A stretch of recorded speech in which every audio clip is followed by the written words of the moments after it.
Je te laisse la parole. Allez, c'est parti pour la deuxième partie de l'étude de ce livre, donc le cerf arbitre euh, de Martin Luther. Je vais afficher le document.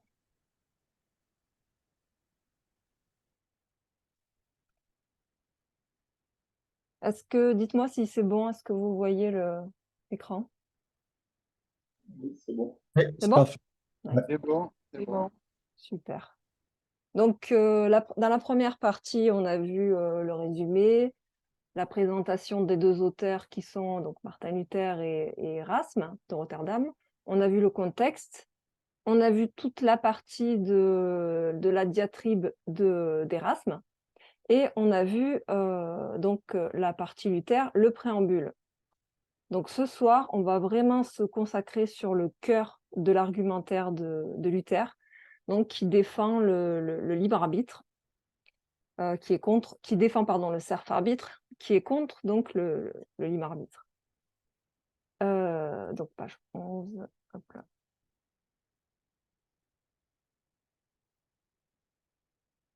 La réponse de Luther, le serf arbitre, première partie, donc la partie A. Donc il y a trois parties, il y a A, B, C.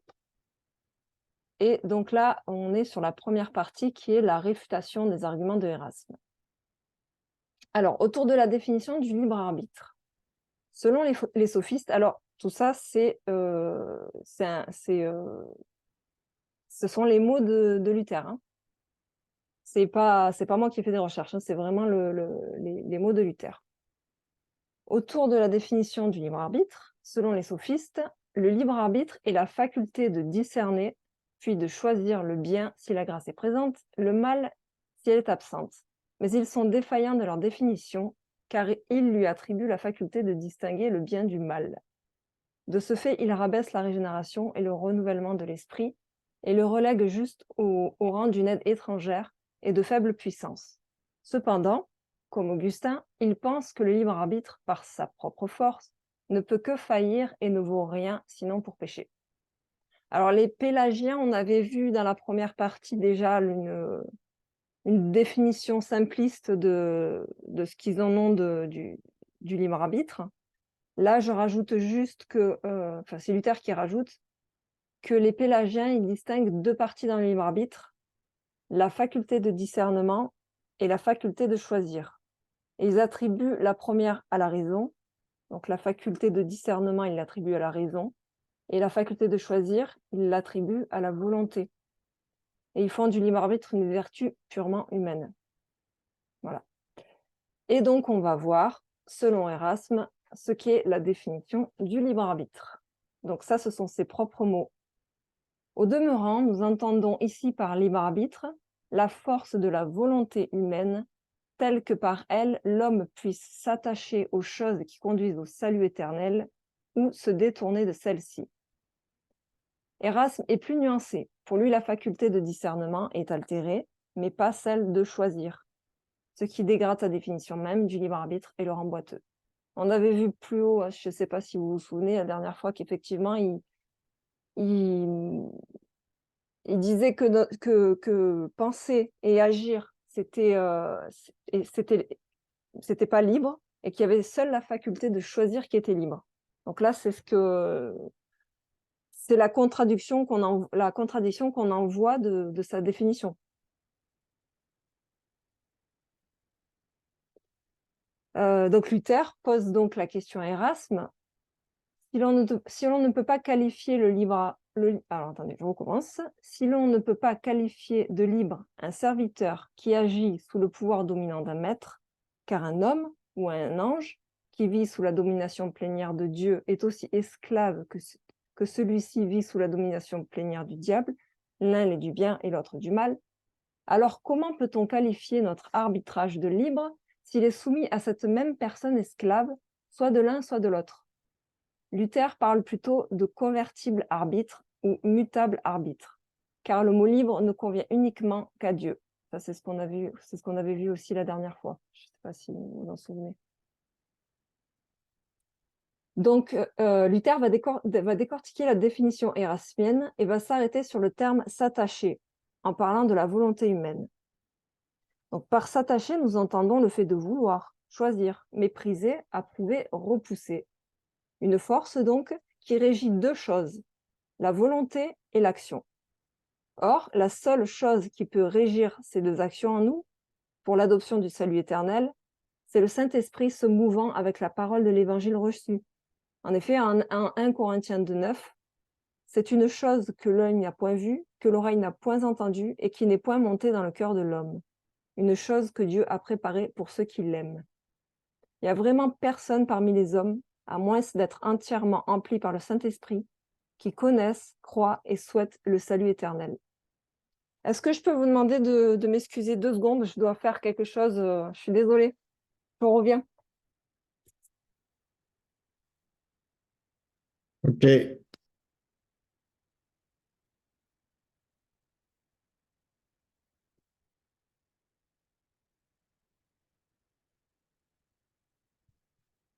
Vous êtes toujours là?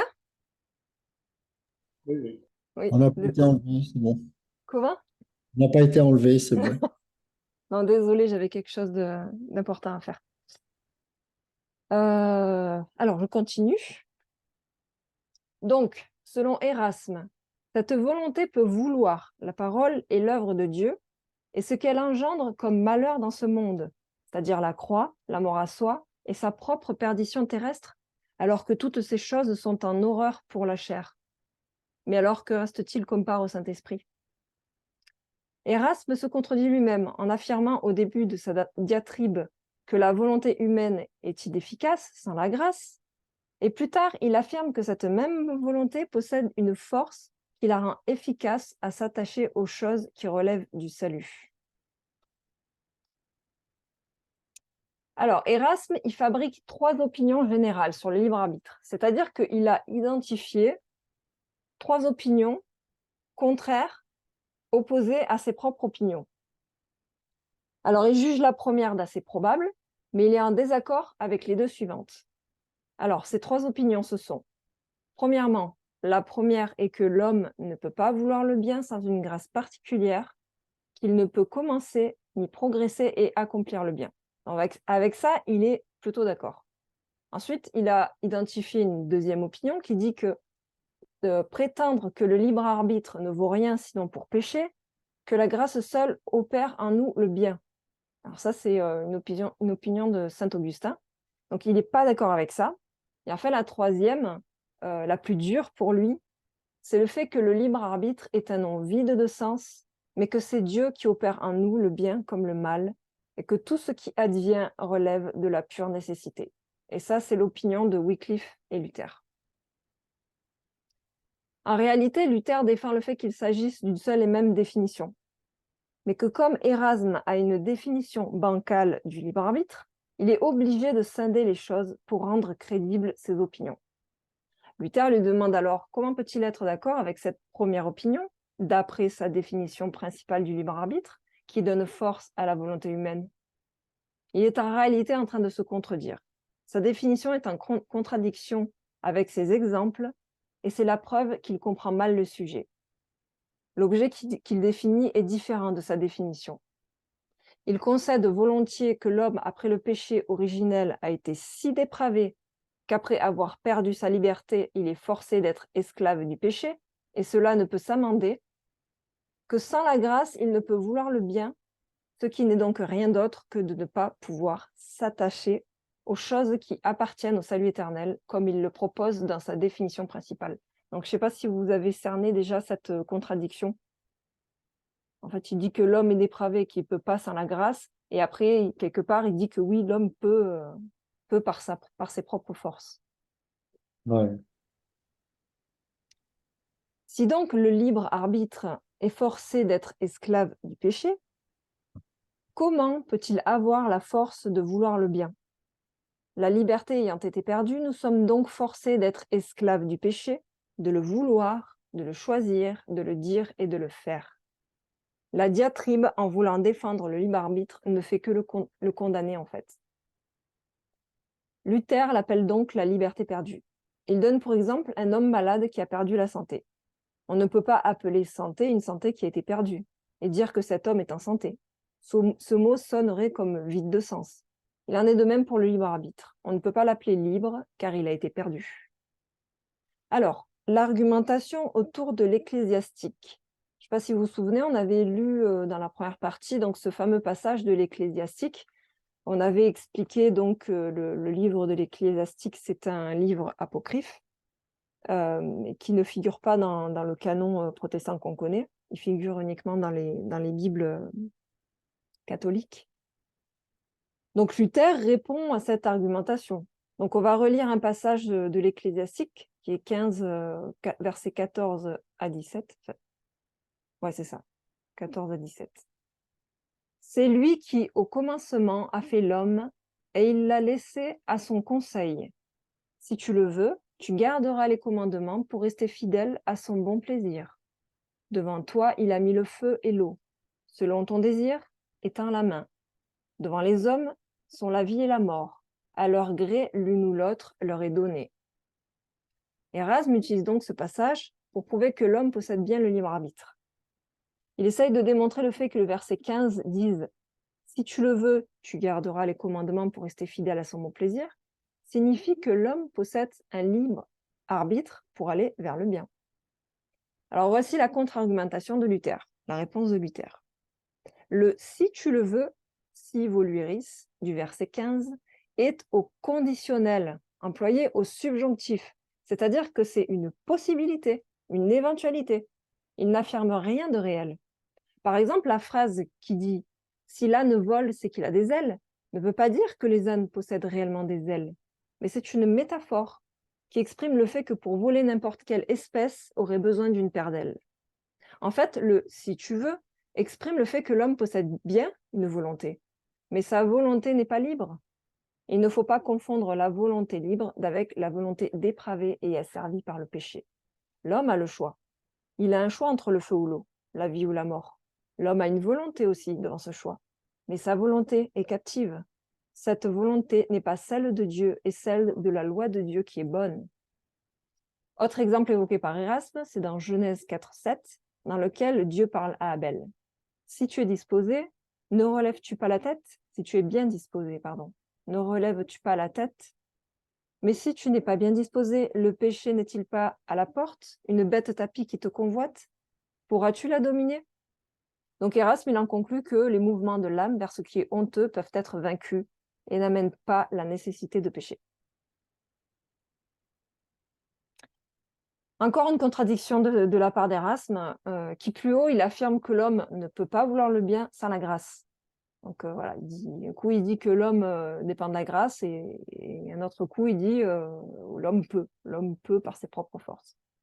Donc Luther rajoute, qu'est-il besoin de l'esprit du Christ, de Dieu, si le libre arbitre peut vaincre les mouvements de l'âme vers les choses infâmes? Puis il continue sa contre-argumentation, encore une fois, avec la précision de l'emploi fréquent des Hébreux de l'indicatif au lieu de l'impératif. Donc là, on va détailler. L'indicatif, donc qui est employé par les Hébreux dans l'Ancien Testament, c'est la possibilité, c'est une éventualité. Donc il y a un si des événements le permettent. Et alors que l'impératif, c'est qu'il s'agit de promesses sûres de Dieu pour un accomplissement certain. Or, nous voyons bien que Dieu propose la voie du bien à l'homme tout au long de l'Ancien Testament, celui-ci ne peut pas suivre les prescriptions de la loi de Dieu. Donc déjà, on discerne bien l'emploi de l'indicatif par rapport à l'impératif. Par les verbes en mode impératif, on ne peut signifier rien de plus que ce qui doit être fait. Mais ce qui se fait ou peut être fait, il faut l'exposer avec des verbes à l'indicatif. Et c'est le cas dans le passage qu'on a vu plus haut. En fait, Dieu est un pédagogue avec nous.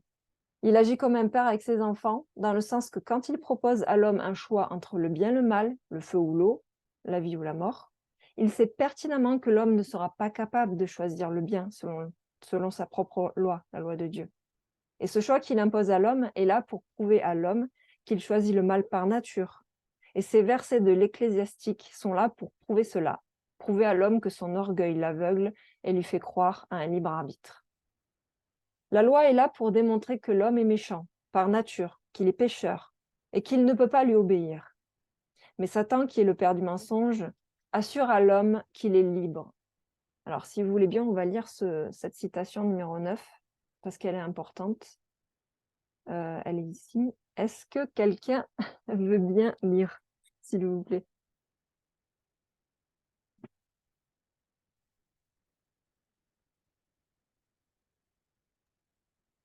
Sinon, je lis moi. Or, pour ce qui est de l'Écriture, elle nous présente un homme tel que non seulement il est ligoté, malheureux, captif, malade, mort, mais qui, par l'œuvre de Satan, qui est son prince, ajoute à ses misères celle de la cécité au point qu'il se croit libre. Au point qu'il se croit libre, heureux, sans lien, puissant, en bonne santé, vivant. En effet, Satan sait bien que si l'homme connaissait sa misère, il ne pourrait retenir personne sous son règne. Parce que, s'agissant d'une misère qui est reconnue et qui crie, Dieu ne peut pas ne pas en avoir aussitôt pitié et lui venir en aide. D'un bout à l'autre de l'écriture tout entière, Dieu est annoncé, avec quelle louange, comme celui qui est proche de ceux qui ont le cœur brisé. C'est ainsi qu'en Ésaïe 61, le Christ atteste qu'il a été envoyé pour annoncer la bonne nouvelle aux pauvres et soigner les cœurs brisés. L'œuvre de Satan consiste donc à tenir les hommes pour qu'ils ne connaissent pas leur misère, mais présument qu'ils peuvent faire tout ce qui est dit. Mais l'œuvre de Moïse et du législateur, c'est le contraire. Elle consiste à montrer à l'homme, par la loi, sa misère, afin que, l'ayant de la sorte brisé et confondu dans la connaissance qu'il a de lui-même, elle le prépare à la grâce, l'envoie au Christ, et qu'il soit ainsi sauvé. Merci, Alexandre. Donc là, on comprend bien ce que tu expliquais la dernière fois, Ludo, au sujet de la loi. Donc, elle est là vraiment pour montrer à l'homme qu'il est pécheur et qu'il est enfermé dans le péché. Mm. Ouais. Et Satan fait l'inverse. Satan fait croire à l'homme qu'il est libre et qu'il peut choisir et qu'il est pas soumis à son règne. Le prince du mensonge. Mm. Luther conclut cette argumentation par le « si tu veux » ne veut pas dire « tu peux ». C'est un raccourci mensonger très souvent utilisé par les défenseurs du libre arbitre pour duper les gens. Les « si tu veux »,« si tu écoutes »,« si tu fais » ne montrent pas ce que peuvent les hommes, mais ce qu'ils doivent. Analogie. Un homme a le bras droit ligoté et le bras gauche, le bras droit ligoté et le bras gauche libre. Dieu lui demande de tendre le bras droit vers la droite s'il veut vivre. Et l'homme, avant de s'exécuter, prétend par orgueil et par ignorance qu'il peut les étendre du côté qu'il désire, soit vers la droite, soit vers la gauche, pour faire son propre choix. Mais au moment de s'exécuter, il réalise que ce qu'il a affirmé lui est tout simplement impossible. Il ne peut pas aller librement où il veut. Dieu ne lui a pas donné cet ordre pour se moquer de lui, mais simplement pour lui démontrer de façon irréfutable qu'il présume faussement de sa liberté et de son pouvoir, et pour lui révéler qu'il ignore sa captivité et sa misère. Le cas de Adam. Si Adam, avec l'assistance de l'esprit et de la grâce dans le jardin, à la création, il a choisi la désobéissance et de se détourner de Dieu et du bien, comment l'homme, après la chute séparé de l'esprit de Dieu, dans une condition pire que la première, pourrait choisir seul le bien en se tournant vers Dieu et sa volonté? Adam et Ève étaient les seuls êtres qui se rapprochaient du libre arbitre, et dans cette liberté, ils ont choisi la voie du mal, juste par une simple phrase du diable. Alors nous-mêmes qui sommes depuis la chute tout entier sous l'empire du diable, comment pourrions-nous aller vers le bien? Cette fois-ci, je ne vais pas lire les citations que j'ai annotées, je vous laisserai le faire si vous voulez, quand vous relirez le document chez vous. Alors, l'argument autour d'Ézéchiel 18:32 qui dit « Je ne veux pas la mort du pécheur, mais plutôt qu'il se convertisse et qu'il vive. » Pour Erasme, ce passage indique que Dieu laisse un libre arbitre à l'homme. Sinon, le Seigneur qui a le sentiment d'impair, pleure-t-il la mort de son peuple qu'il a lui-même opéré? Alors Luther y répond que Dieu ne veut pas la mort, mais c'est à notre volonté qu'il faut imputer le fait que nous périssons. Il faut distinguer deux sortes de paroles dans les Écritures. Les paroles de la loi, qui servent à ouvrir les yeux et condamner le pécheur, et les paroles de miséricorde, comme ici avec le passage de Ézéchiel, qui sont destinés à toucher ceux qui se sentent affligés et accusés, car en eux, les paroles de la loi au préalable ont accompli leur office. Et après, c'est avec joie et gratitude que le pécheur se repent. Mais ceux pour qui la loi est méprisée, ceux-là ne reçoivent pas les paroles de miséricorde. Quant à la question pourquoi sont touchés par la loi la miséricorde et d'autres non, certains sont touchés et d'autres non, pourquoi certains accueillent la grâce et d'autres la méprisent, cela doit être considéré comme un secret vénérable de la majesté divine réservé à elle seule. Voilà, des questions dont on aura probablement la réponse quand on sera au ciel avec le Seigneur. Autres arguments. Oui, alors, il utilisait beaucoup Matthieu 27-37, qui dit « Jérusalem, Jérusalem, combien de fois j'ai voulu rassembler tes enfants, et tu ne l'as pas voulu. » Donc, vouloir. Donc, sous-entendu, selon Erasme, le libre arbitre. Si l'homme avait le libre arbitre, il distinguerait la volonté du Seigneur, donc le bien, et le ferait donc. Or, dans ce passage, pour paraphraser, Jésus dit « J'ai voulu, mais tu n'as pas voulu », sous-entendu qu'il est en opposition à sa volonté.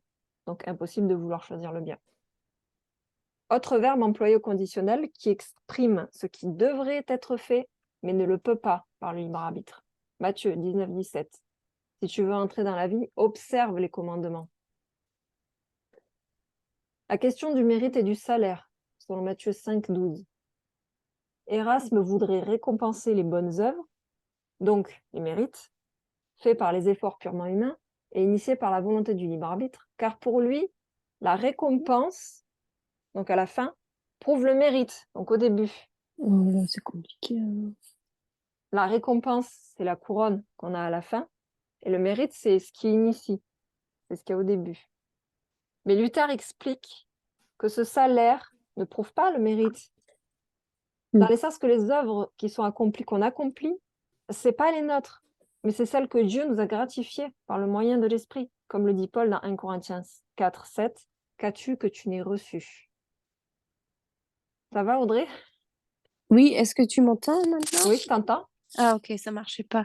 Non, mais ça, c'est bien expliqué. En fait, ça me rappelle dans Galates, je crois, chapitre 4, il me semble, il y a quelque chose qui parle de salaire et de mérite. Je connais pas le verset par cœur. Ou alors c'est dans Romains 4. Bref, enfin, ça explique que c'est par grâce et qu'il n'y a aucun...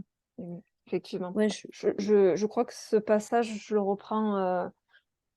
Il me semble que ce passage-là, je le reprends plus tard. Tu me diras, Audrey. ouais, si, ouais. Donc, la conclusion sur la première partie de Luther, sur l'esprit d'Erasme. Donc, Luther, il pense que Erasme ne sait pas faire la différence entre l'Ancien et le Nouveau Testament, entre la loi et les promesses, la grâce. Il attribue simplement l'expression de la loi et des préceptes de Dieu à un motif de pratique charnelle de bonnes œuvres. Mais il ne comprend pas la puissance de l'esprit pour une transformation dans la nouvelle naissance. Luther ne comprend pas comment un homme de son ampleur, qui a passé autant d'années à scruter la parole, puisse passer à côté de ce que représente la grâce et l'évangile. Il utilise la loi pour prouver le libre arbitre, alors que celle-ci affirme justement le contraire. L'homme est esclave du péché. Sa diatribe, en voulant défendre le libre arbitre, se contredit et en fait travaille contre elle-même. La conception du libre arbitre, selon ce qui décrit Erasme, envisage la grandeur d'un pouvoir humain capable de faire tout ce que Paul exhorte dans ses épîtres et où la grâce de Dieu est totalement inutile et absente.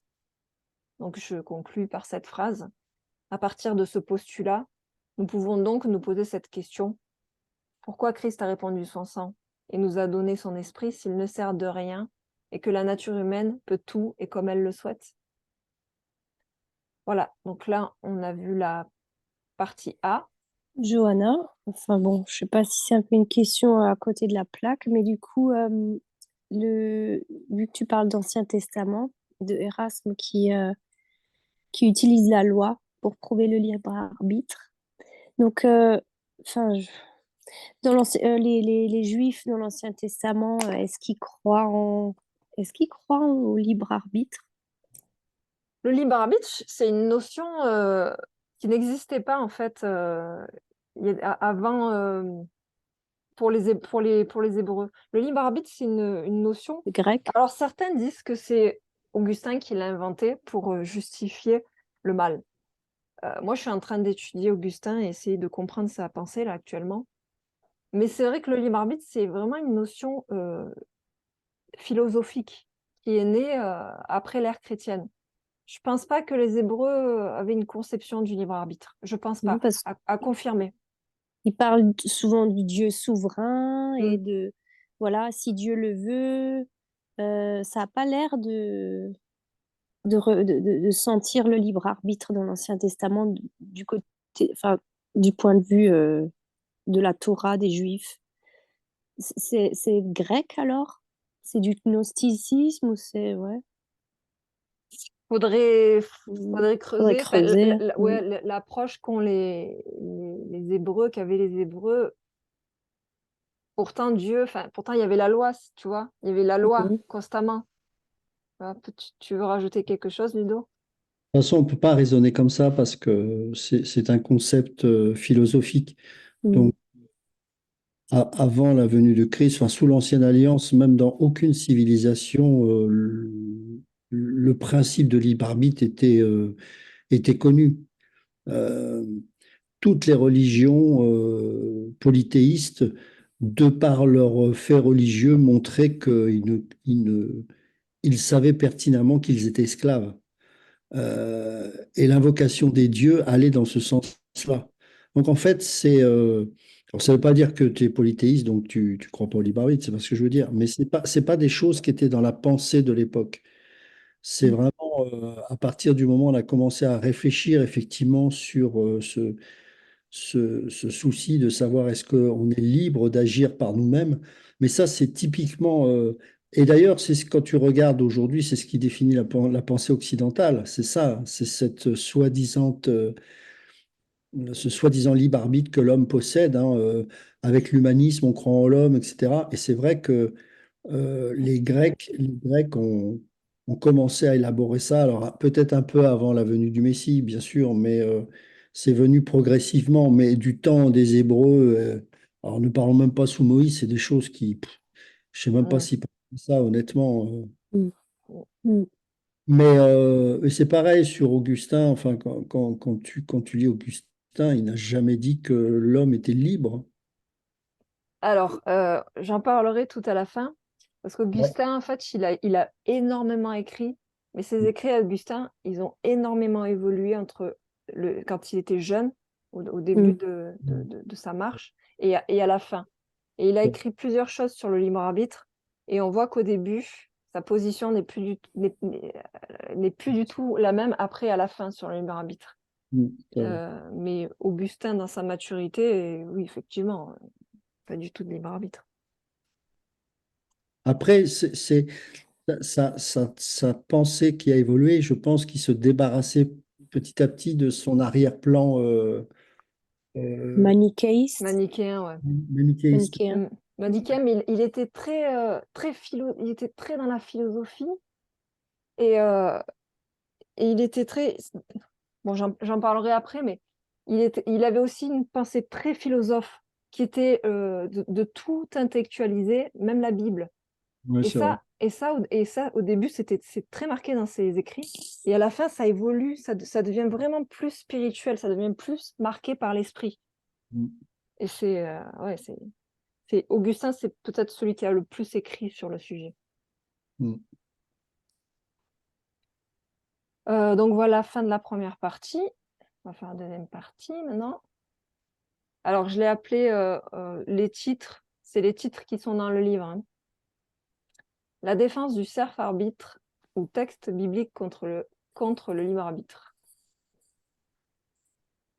Alors, Exode 9-12. L'Éternel endurcit le cœur de Pharaon. Donc, on va examiner le passage avec Pharaon que Erasme utilise et qui contredit de façon détournée ce que dit la Bible, ce que dit les textes. La diatribe. Il paraît absurde de dire que Dieu, qui non seulement est juste, mais encore bon, a endurci le cœur de l'homme pour mettre en pleine lumière sa puissance par la méchanceté de celui-ci. Sous-entendu que si Dieu est bon, Il ne peut utiliser la méchanceté pour se glorifier. Alors Erasme, tout le long de son discours, il utilise des tropes pour détourner le sens véritable et simple des Écritures. Un trope, c'est quoi? C'est une figure de rhétorique par laquelle un mot ou une expression sont détournés de leur propre sens. C'est un petit peu ce qu'on a vu des sophistes, un petit peu la Ouais. manière des sophistes d'utiliser la rhétorique pour convaincre. C'est un petit peu ça. Donc à partir de versets pourtant clairs, il tord le sens avec des subterfuges de mots pour essayer d'accréditer sa défense sur le libre arbitre. Oh là là. Il sous-entend donc, dans ce passage, que Dieu dispose simplement les choses de façon hasardeuse, sans aucun contrôle, et que c'est l'homme qui se saisit de ces opportunités pour manifester son libre arbitre et choisir le bien ou le mal. C'est comme si, par exemple, à la création, Dieu avait disposé les éléments de façon partielle et que le ciel et la terre se seraient fait de même, sans ordonnance de Dieu. Voilà, c'est un petit peu comme ça que Erasme décrit les choses. Alors, on va développer sur le passage de Exode 9. Dieu, avant d'endurcir le cœur de Pharaon, a envoyé les plaies en Égypte. Chacune de ces plaies était autant d'occasions pour Pharaon de se repentir. Mais à chaque fois, il se fermait de plus en plus et endurcissait son comportement vis-à-vis de Moïse et du peuple. C'est pourquoi Dieu a endurci son cœur. On peut y voir deux façons différentes de procéder. Dieu procède de deux façons différentes avec Pharaon. Premièrement, les plaies étaient des avertissements de Dieu dans sa patience et sa miséricorde. Et deuxièmement, l'endurcissement, c'est une punition envers Pharaon pour qu'il se réveille et prenne conscience de son état de pécheur. Mais dans toutes ces situations, Pharaon, il est resté fermé. Et pire, sa condition s'enfonçait de plus en plus dans le péché. Pourtant, il avait le choix. Il n'avait pas le choix. Dieu n'essayait-il pas de lui faire prendre conscience? Nous réalisons bien ici que la condition humaine est tournée vers le mal, que la mansuétude de Dieu ne fait que révéler la condition du pécheur qui repousse Dieu et sa grâce et court toujours plus loin et profond dans ce qui est sa nature mauvaise. Il ne peut pas y avoir deux libres arbitres comme pourrait sous-entendre le récit de la diatribe, c'est-à-dire un libre arbitre qui se tourne vers le mal et un qui se tourne vers le bien avant que la grâce n'opère. Le libre arbitre, ou plutôt serf-arbitre de l'homme, adamique, est sous le règne de Satan. Cependant, nous constatons qu'il existe deux sortes de terrains. Sous la même pluie, un est cultivé et produit du fruit, et un autre est inculte et produit des épines. Dieu, sous le même soleil, a créé du limon qui durcit et de la cire qui fond. Mais le terrain fertile ne produit du fruit que par l'action du bon terreau de l'Esprit de Dieu. Cela ne dépend pas du choix de l'homme, mais de la seule volonté de Dieu qui fait grâce à qui il fait grâce et endurcit qui l'endurcit. Mais revenons à Pharaon. Donc Pharaon, de race adamique, pécheur de naissance et sous l'empire du diable, il ne peut pas vouloir le bien. Il en est détourné. C'est pourquoi, étant ennemi de Dieu, toutes les circonstances des plaies d'Égypte n'ont fait que révéler son cœur et prouver qui il était réellement. Et plus la bonté de Dieu se manifestait par sa patience et sa miséricorde, plus la haine de Pharaon lui résistait, car le mal lutte contre le bien. Pharaon est la parfaite illustration de ce que l'homme représente dans sa condition dépravée et séparée de Dieu, au paroxysme du mal, de ce que nous sommes tous dans la grâce et l'Esprit de Dieu. Quand il est dit que Dieu endurcit, il ne fait pas le mal. Il opère en la personne de Pharaon un mouvement par sa puissance qui met en action le vice qui était déjà par nature dans son cœur. Donc, pour donner une analogie à ça, une analogie que Luther donne, c'est dire que Dieu fait le mal reviendrait à dire qu'un aubergiste, mal intentionné et mauvais, verserait du poison dans un récipient pur et sans souillure. Le récipient ne faisant rien d'autre que de supporter la malignité du compositeur. Or, le poison est en réalité déjà dans le récipient et l'a déjà souillé. Dieu y fait que agiter le récipient qui finit par exploser à cause du poison qui est à l'intérieur. J'aime bien les analogies de Luther parce qu'elles sont assez parlantes. Mais ça, c'est un peu ancien comme analogie, j'essaye de comprendre. Un aubergiste, Qu'est-ce qu'on poison, pourrait dire un barman ouais, Aujourd'hui, l'équivalent d'un aubergiste, ce serait un barman. Un barman ok. qui fait un cocktail, Un cocktail. voilà, et Ouais. qui sert un verre de vin, en fait. Et en C'est fait, quoi le... Ouais, continue, ouais. donc il verse, on dirait que le le vin qu'il verse dans la coupe, c'est du poison, en fait. L'aubergiste, il met dans la coupe qui est pure Ouais. un contenant, donc du vin qui a du poison. C'est ça l'analogie. Alors qu'en fait, ça, c'est ce que penserait Erasme. Tu vois, si on pensait que Dieu était méchant. Mm. Mais en fait, le poison, donc le péché, est déjà dans la coupe, est déjà en nous. Dieu, il fait que excité par des situations, le péché qui est déjà en nous, pour qu'il se révèle. Ah, d'accord. Oui, oui. C'est bon? Oui, oui. Alors, donc, en conclusion de cette partie-là, Dieu, dans sa souveraineté, a endurci Pharaon dans un but bien précis, car tout son plan tient dans sa main puissante. En effet, Dieu avait promis à son peuple de manifester sa puissance et sa fidélité afin de renforcer leur foi et que Dieu soit glorifié par-delà toute la terre. Dieu a donc utilisé la méchanceté de Pharaon pour manifester sa puissance et sa supériorité sur les événements qui asservissaient son peuple. Dieu a libéré son peuple et témoigné son amour, alors qu'un homme, abandonné à sa nature et sa perversion, ne pouvait rien d'autre que faire le mal. Alors, plus haut, quand on a abordé la partie 1, j'ai parlé plusieurs fois de la nécessité de conséquence, de la pure nécessité. En fait, il y a une opposition, il y a deux visions différentes. Il y a la vision de Luther qui parle d'une nécessité de conséquence et la vision de Erasme qui parle de la nécessité du conséquent. Donc, on va voir la différence entre les deux. Donc, la nécessité de conséquence, pour Luther, c'est selon le plan parfait de Dieu, connu car décrété depuis la fondation du monde, toutes choses doivent arriver pour un but bien précis, et rien ne peut entraver cela. Tout arrive par pure nécessité. Il n'y a pas de place au hasard, ni un déroulement aléatoire de circonstances selon les choix que les hommes feront. C'est la volonté de Dieu qui prédéfinit les circonstances, et non les circonstances qui façonnent le plan de Dieu. Voilà, ça c'est la vision de Luther. Donc, opposé à ça, il y a la vision érasmienne qui parle de nécessité du conséquent. Et alors là, c'est le choix des hommes et leurs actions qui peuvent modifier le cours de l'histoire, qui échappent aux mains de Dieu, qui laissent libre leur destinée en fonction de leurs décisions. Il sait juste à l'avance ce qui se produira et intervient dans le cours de l'histoire selon le choix des hommes. Donc, on n'est pas du tout sur la même vision. Luther pose alors la question en prenant pour exemple le cas de Judas. Comment peuvent s'accorder ces deux choses? Judas peut ne pas vouloir trahir, et il est nécessaire que Judas veuille trahir. Dans l'omniscience de Dieu qui sait tout à l'avance, comment peut s'accorder le fait que deux possibilités peuvent être envisagées? Car soit l'une est connue de Dieu et s'accomplit, soit c'est l'autre, mais il n'y a pas de place à une éventualité à deux issues. Selon la diatribe, Judas devait nécessairement trahir de par la préscience de Dieu, mais il pouvait cependant aussi modifier sa volonté. Donc ça, c'est encore une preuve de contradiction de la part d'Erasme. On va voir le cas de Jacob et Ésaü dans Genèse 25-23, qui dit que le plus grand sera assujetti au plus petit, ou l'aîné servira le cadet.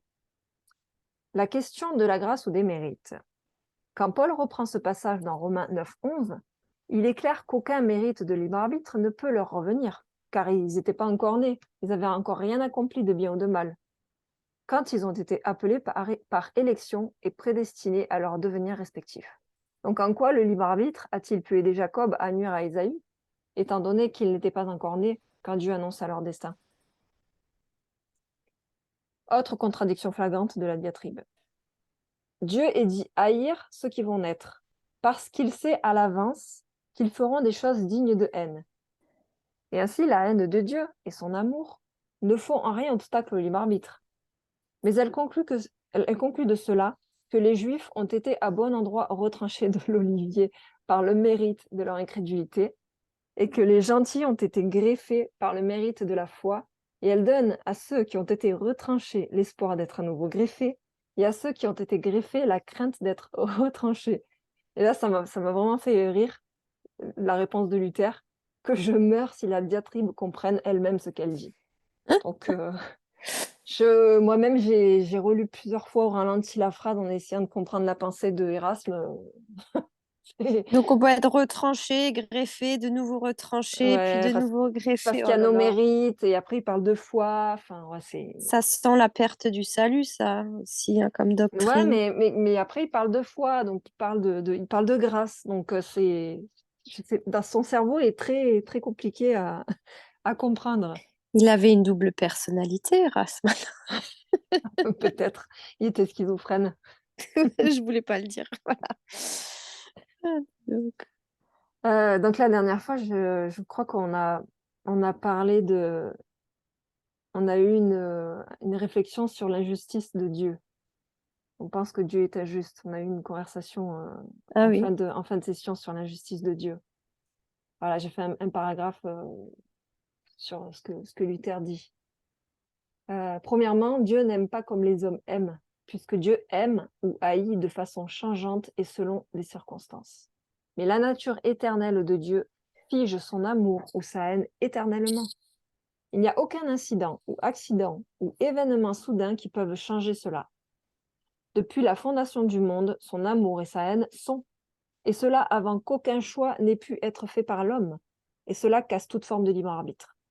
Dieu a donc appelé Jacob avant sa naissance parce qu'il l'avait aimé, et non parce qu'il aurait été d'abord aimé par Jacob ou mis en action par ses mérites.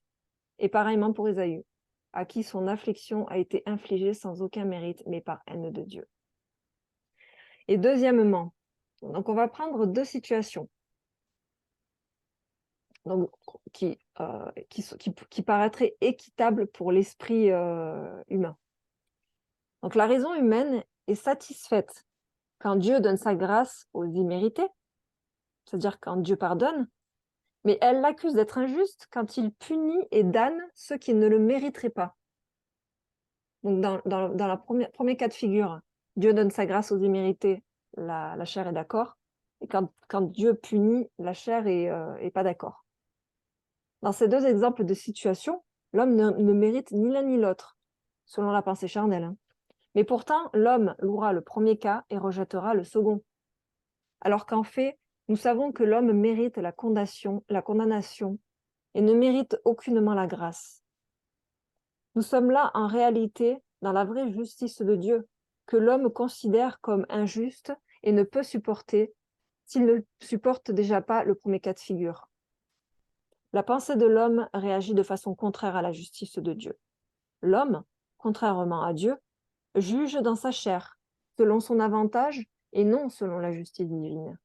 Il considère égoïstement ce qui lui semblerait bon pour lui-même, tout en repoussant la justice parfaite d'un Dieu saint et glorieux. Il pense donc comme s'il considérerait que l'homme ne mérite pas le châtiment, et que par conséquent, quand Dieu le juge, c'est une injustice, alors qu'il considère juste l'œuvre de grâce imméritée envers une humanité impie. En réalité, c'est toute l'humanité qui mérite le jugement et la damnation de Dieu, car depuis la chute, tous les hommes naissent pécheurs et sont perdus à cause de leur nature. Sa grâce est uniquement le fruit de son amour pour des hommes qui ne le méritent pas, et lui seul, par sa parfaite, sainte et indiscutable volonté, choisit et élit ceux qui y seront destinés. Erasme minimise le sens dépravé du mot chair.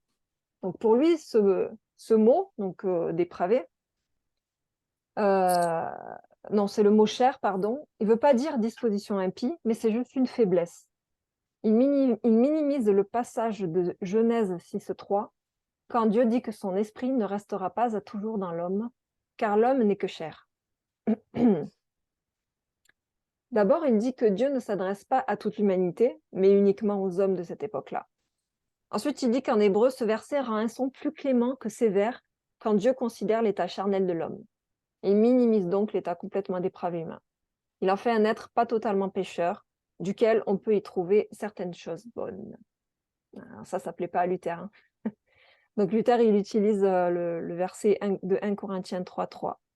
En effet, puisqu'il y a parmi vous de la jalousie et des disputes, vous n'êtes-vous pas charnel, pardon, et ne marchez-vous pas selon l'homme. Paul prend ici des exemples de péché pour qualifier ce qu'est la chair. Elle est un vice dans l'homme. Il l'apparente à la malice et au vieux levain dont il faut se purifier.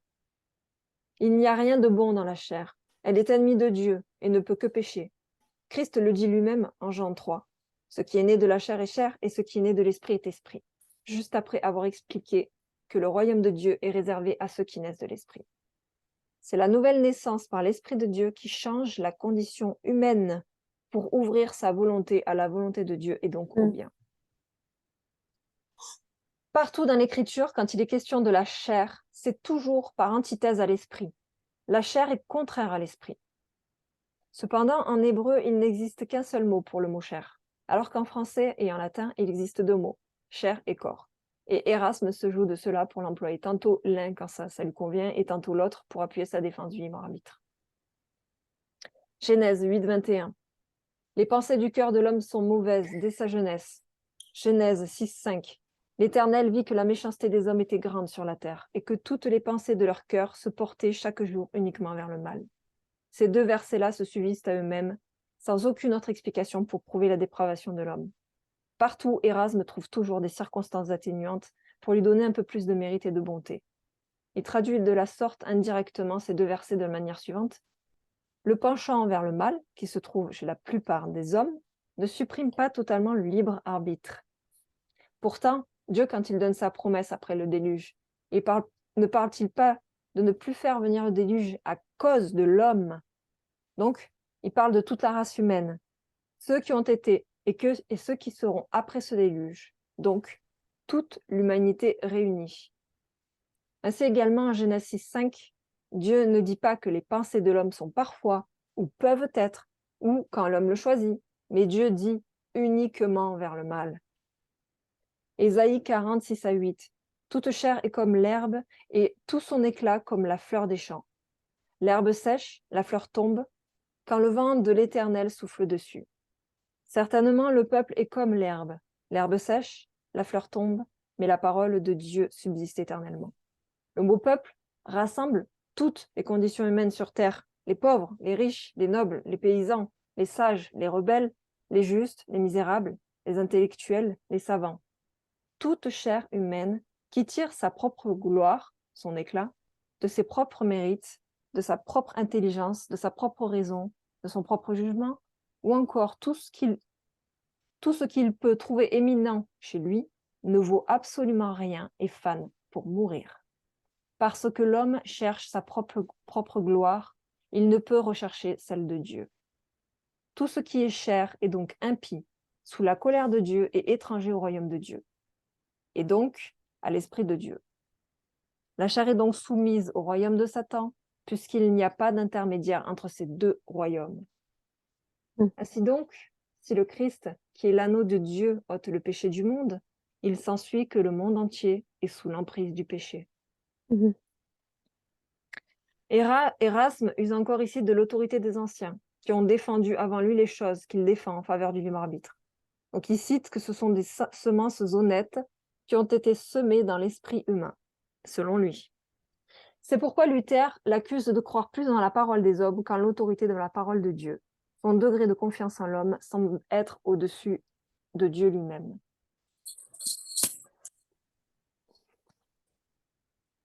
Alors, Erasme pense que le mot « rien », qui est cité plusieurs fois dans les Écritures, ça signifie un peu. Et donc, par ce fait, il légitime encore un peu plus la chair. Quand Donc, même. Rien, ça veut dire rien. Qu'est-ce qu'il a trouvé maintenant? Quelque chose dans rien. Ah, dans Jean 15, 5, « Car sans moi, vous ne pouvez rien faire. » Voilà comment Erasme s'accommode à traduire ce verset. « Sans moi, vous ne pouvez rien faire. » C'est-à-dire rien parfaitement. Donc, il s'emploie à prouver que ce mot « rien », ça peut être compris dans le sens de peu de choses ou quelque chose d'imparfait. En fait, il rend les Écritures imprécises et ambiguës, puisqu'il dit plus haut qu'elles sont souvent insaisissables et difficiles d'entendement. Et cela, ça les place dans une position ténébreuse, et à partir de là, c'est facile de les interpréter à sa manière, puisque le sens est caché. Donc, on fait ce qu'on veut, on dit ce qu'on veut, quoi. Donc, les paroles de ces sages qu'il cite plus haut ont plus de valeur et d'utilité que les paroles de Dieu dans les Écritures. Si on extrapole le sens que donne Erasme au mot « rien », On peut envisager qu'à la création, quand Dieu a tout créé et que l'homme n'a rien fait, en fait, ce rien de l'homme peut laisser place à quelque chose. Donc l'homme est intervenu de façon imparfaite, mais il est quand même intervenu à la création. Jean 15,6. Si quelqu'un ne demeure pas en moi, il est jeté dehors comme le sarment et il sèche. Puis on le ramasse, on le jette au feu et il brûle. La suite du verset en Jean 15,6 qu'on vient de lire, elle explique bien qu'il n'y a pas de demi-mesure. C'est soit avec Christ dans le royaume, soit sans Christ hors du royaume. La conséquence de ce petit mot rien, c'est être jeté dehors et se dessécher. Le rien imparfait de Erasme ne vaut rien devant Dieu. Aucune œuvre charnelle ne peut nous faire entrer dans le royaume de Dieu.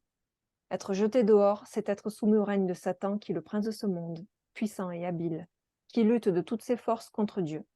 Et sous ce règne, Satan ne laissera aucune possibilité à l'homme de vouloir quoi que ce soit de bien, afin qu'il ne puisse rien vouloir de bien. En réalité, on dit de quelqu'un qui ne fait rien lorsqu'il n'atteint pas ce qu'il recherche. Cependant, son effort aboutit quand même à un résultat. Mais même si ce n'est pas celui escompté. Quand on dit rien, on ne parle pas de l'effort, mais de la réalisation. Et donc, ce que fait l'homme qui n'est rien, c'est qu'il ne vaut rien devant Dieu et ne peut rien faire d'autre que pécher. Quand il est question de faire dans ce contexte, il est donc question de faire pour son salut. Il est question du fruit évangélique. Donc Erasme continue son plaidoyer sur rien, qui fait un petit peu en donnant des exemples. Il dit Dieu préserve le navire, cependant le navigateur conduit au port. Ainsi donc le marin ne fait pas rien, pardon. Ou bien c'est l'agriculteur qui ramasse la récolte, mais c'est Dieu qui l'a donnée. Donc l'agriculteur fait un petit peu. La réponse de Luther. Si l'homme n'a fourni aucun effort, ni aucune action au moment de sa création, par la suite, il n'en fournit pas non plus pour le rester. Il n'a rien à faire pour rester homme. Les deux situations se font uniquement par la volonté et l'action de Dieu, qui soutient toute chose par sa puissance. Cependant, comme il est un Dieu d'amour qui veut coopérer avec nous, il opère en nous des actions, le vouloir et le faire, afin de participer à son royaume et à son plan. Et de la même manière qu'au moment de la régénération par l'esprit dans la nouvelle naissance, l'homme n'a fait aucune action ni aucune œuvre pour cela. De même que pour rester à l'intérieur de son royaume et avec l'esprit en lui, il n'a aucun effort à fournir. C'est uniquement Dieu qui nous maintient et nous conserve éternellement en lui, selon ses décrets depuis la fondation du monde. Par conséquent, Dieu, dans sa grâce, nous aide. Il opère en nous des bonnes œuvres afin que nous les pratiquions en vue de coopérer dans son royaume, car il nous aime et il nous veut participants avec lui. Mais sans l'action de Dieu par son esprit en nous, il est impossible de pratiquer ces bonnes œuvres et de faire le bien. Toute action est mue par l'action de Dieu en nous. C'est pourquoi, quand nous agissons, Dieu est en fait l'auteur de nos actes. En conclusion, l'homme a besoin de la grâce de Dieu pour tendre vers le bien, vers la volonté de Dieu. Cette aide nous est accordée car le libre arbitre ne vaut rien par lui-même et ne peut rien, car il ne peut vouloir le bien. Donc, selon la citation de la définition d'Erasme. Donc, lorsque la grâce est mise en valeur et que l'aide de la grâce est prêchée, l'impuissance du libre arbitre est du même coup prêchée.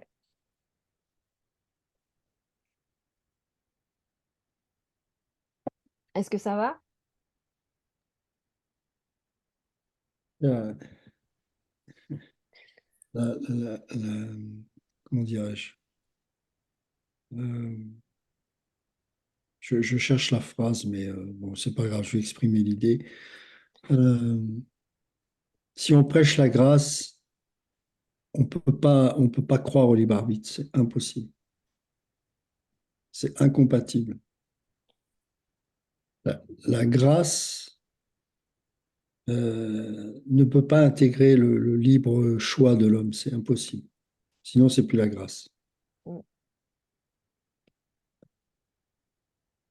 Absolument. Et c'est pour ça que tant d'hommes ont lutté en essayant de trouver des arguments qui mettraient euh, un tant soit peu de mérite à l'homme. Alors, ils vont pas dire ça comme ça, mais le libre arbitre, c'est réattribuer le mérite à l'homme, quoi qu'on en dise. Mm. Mm. Ouais, c'est ça. L'homme au centre. Mm. Voilà, on a vu les deux premières parties.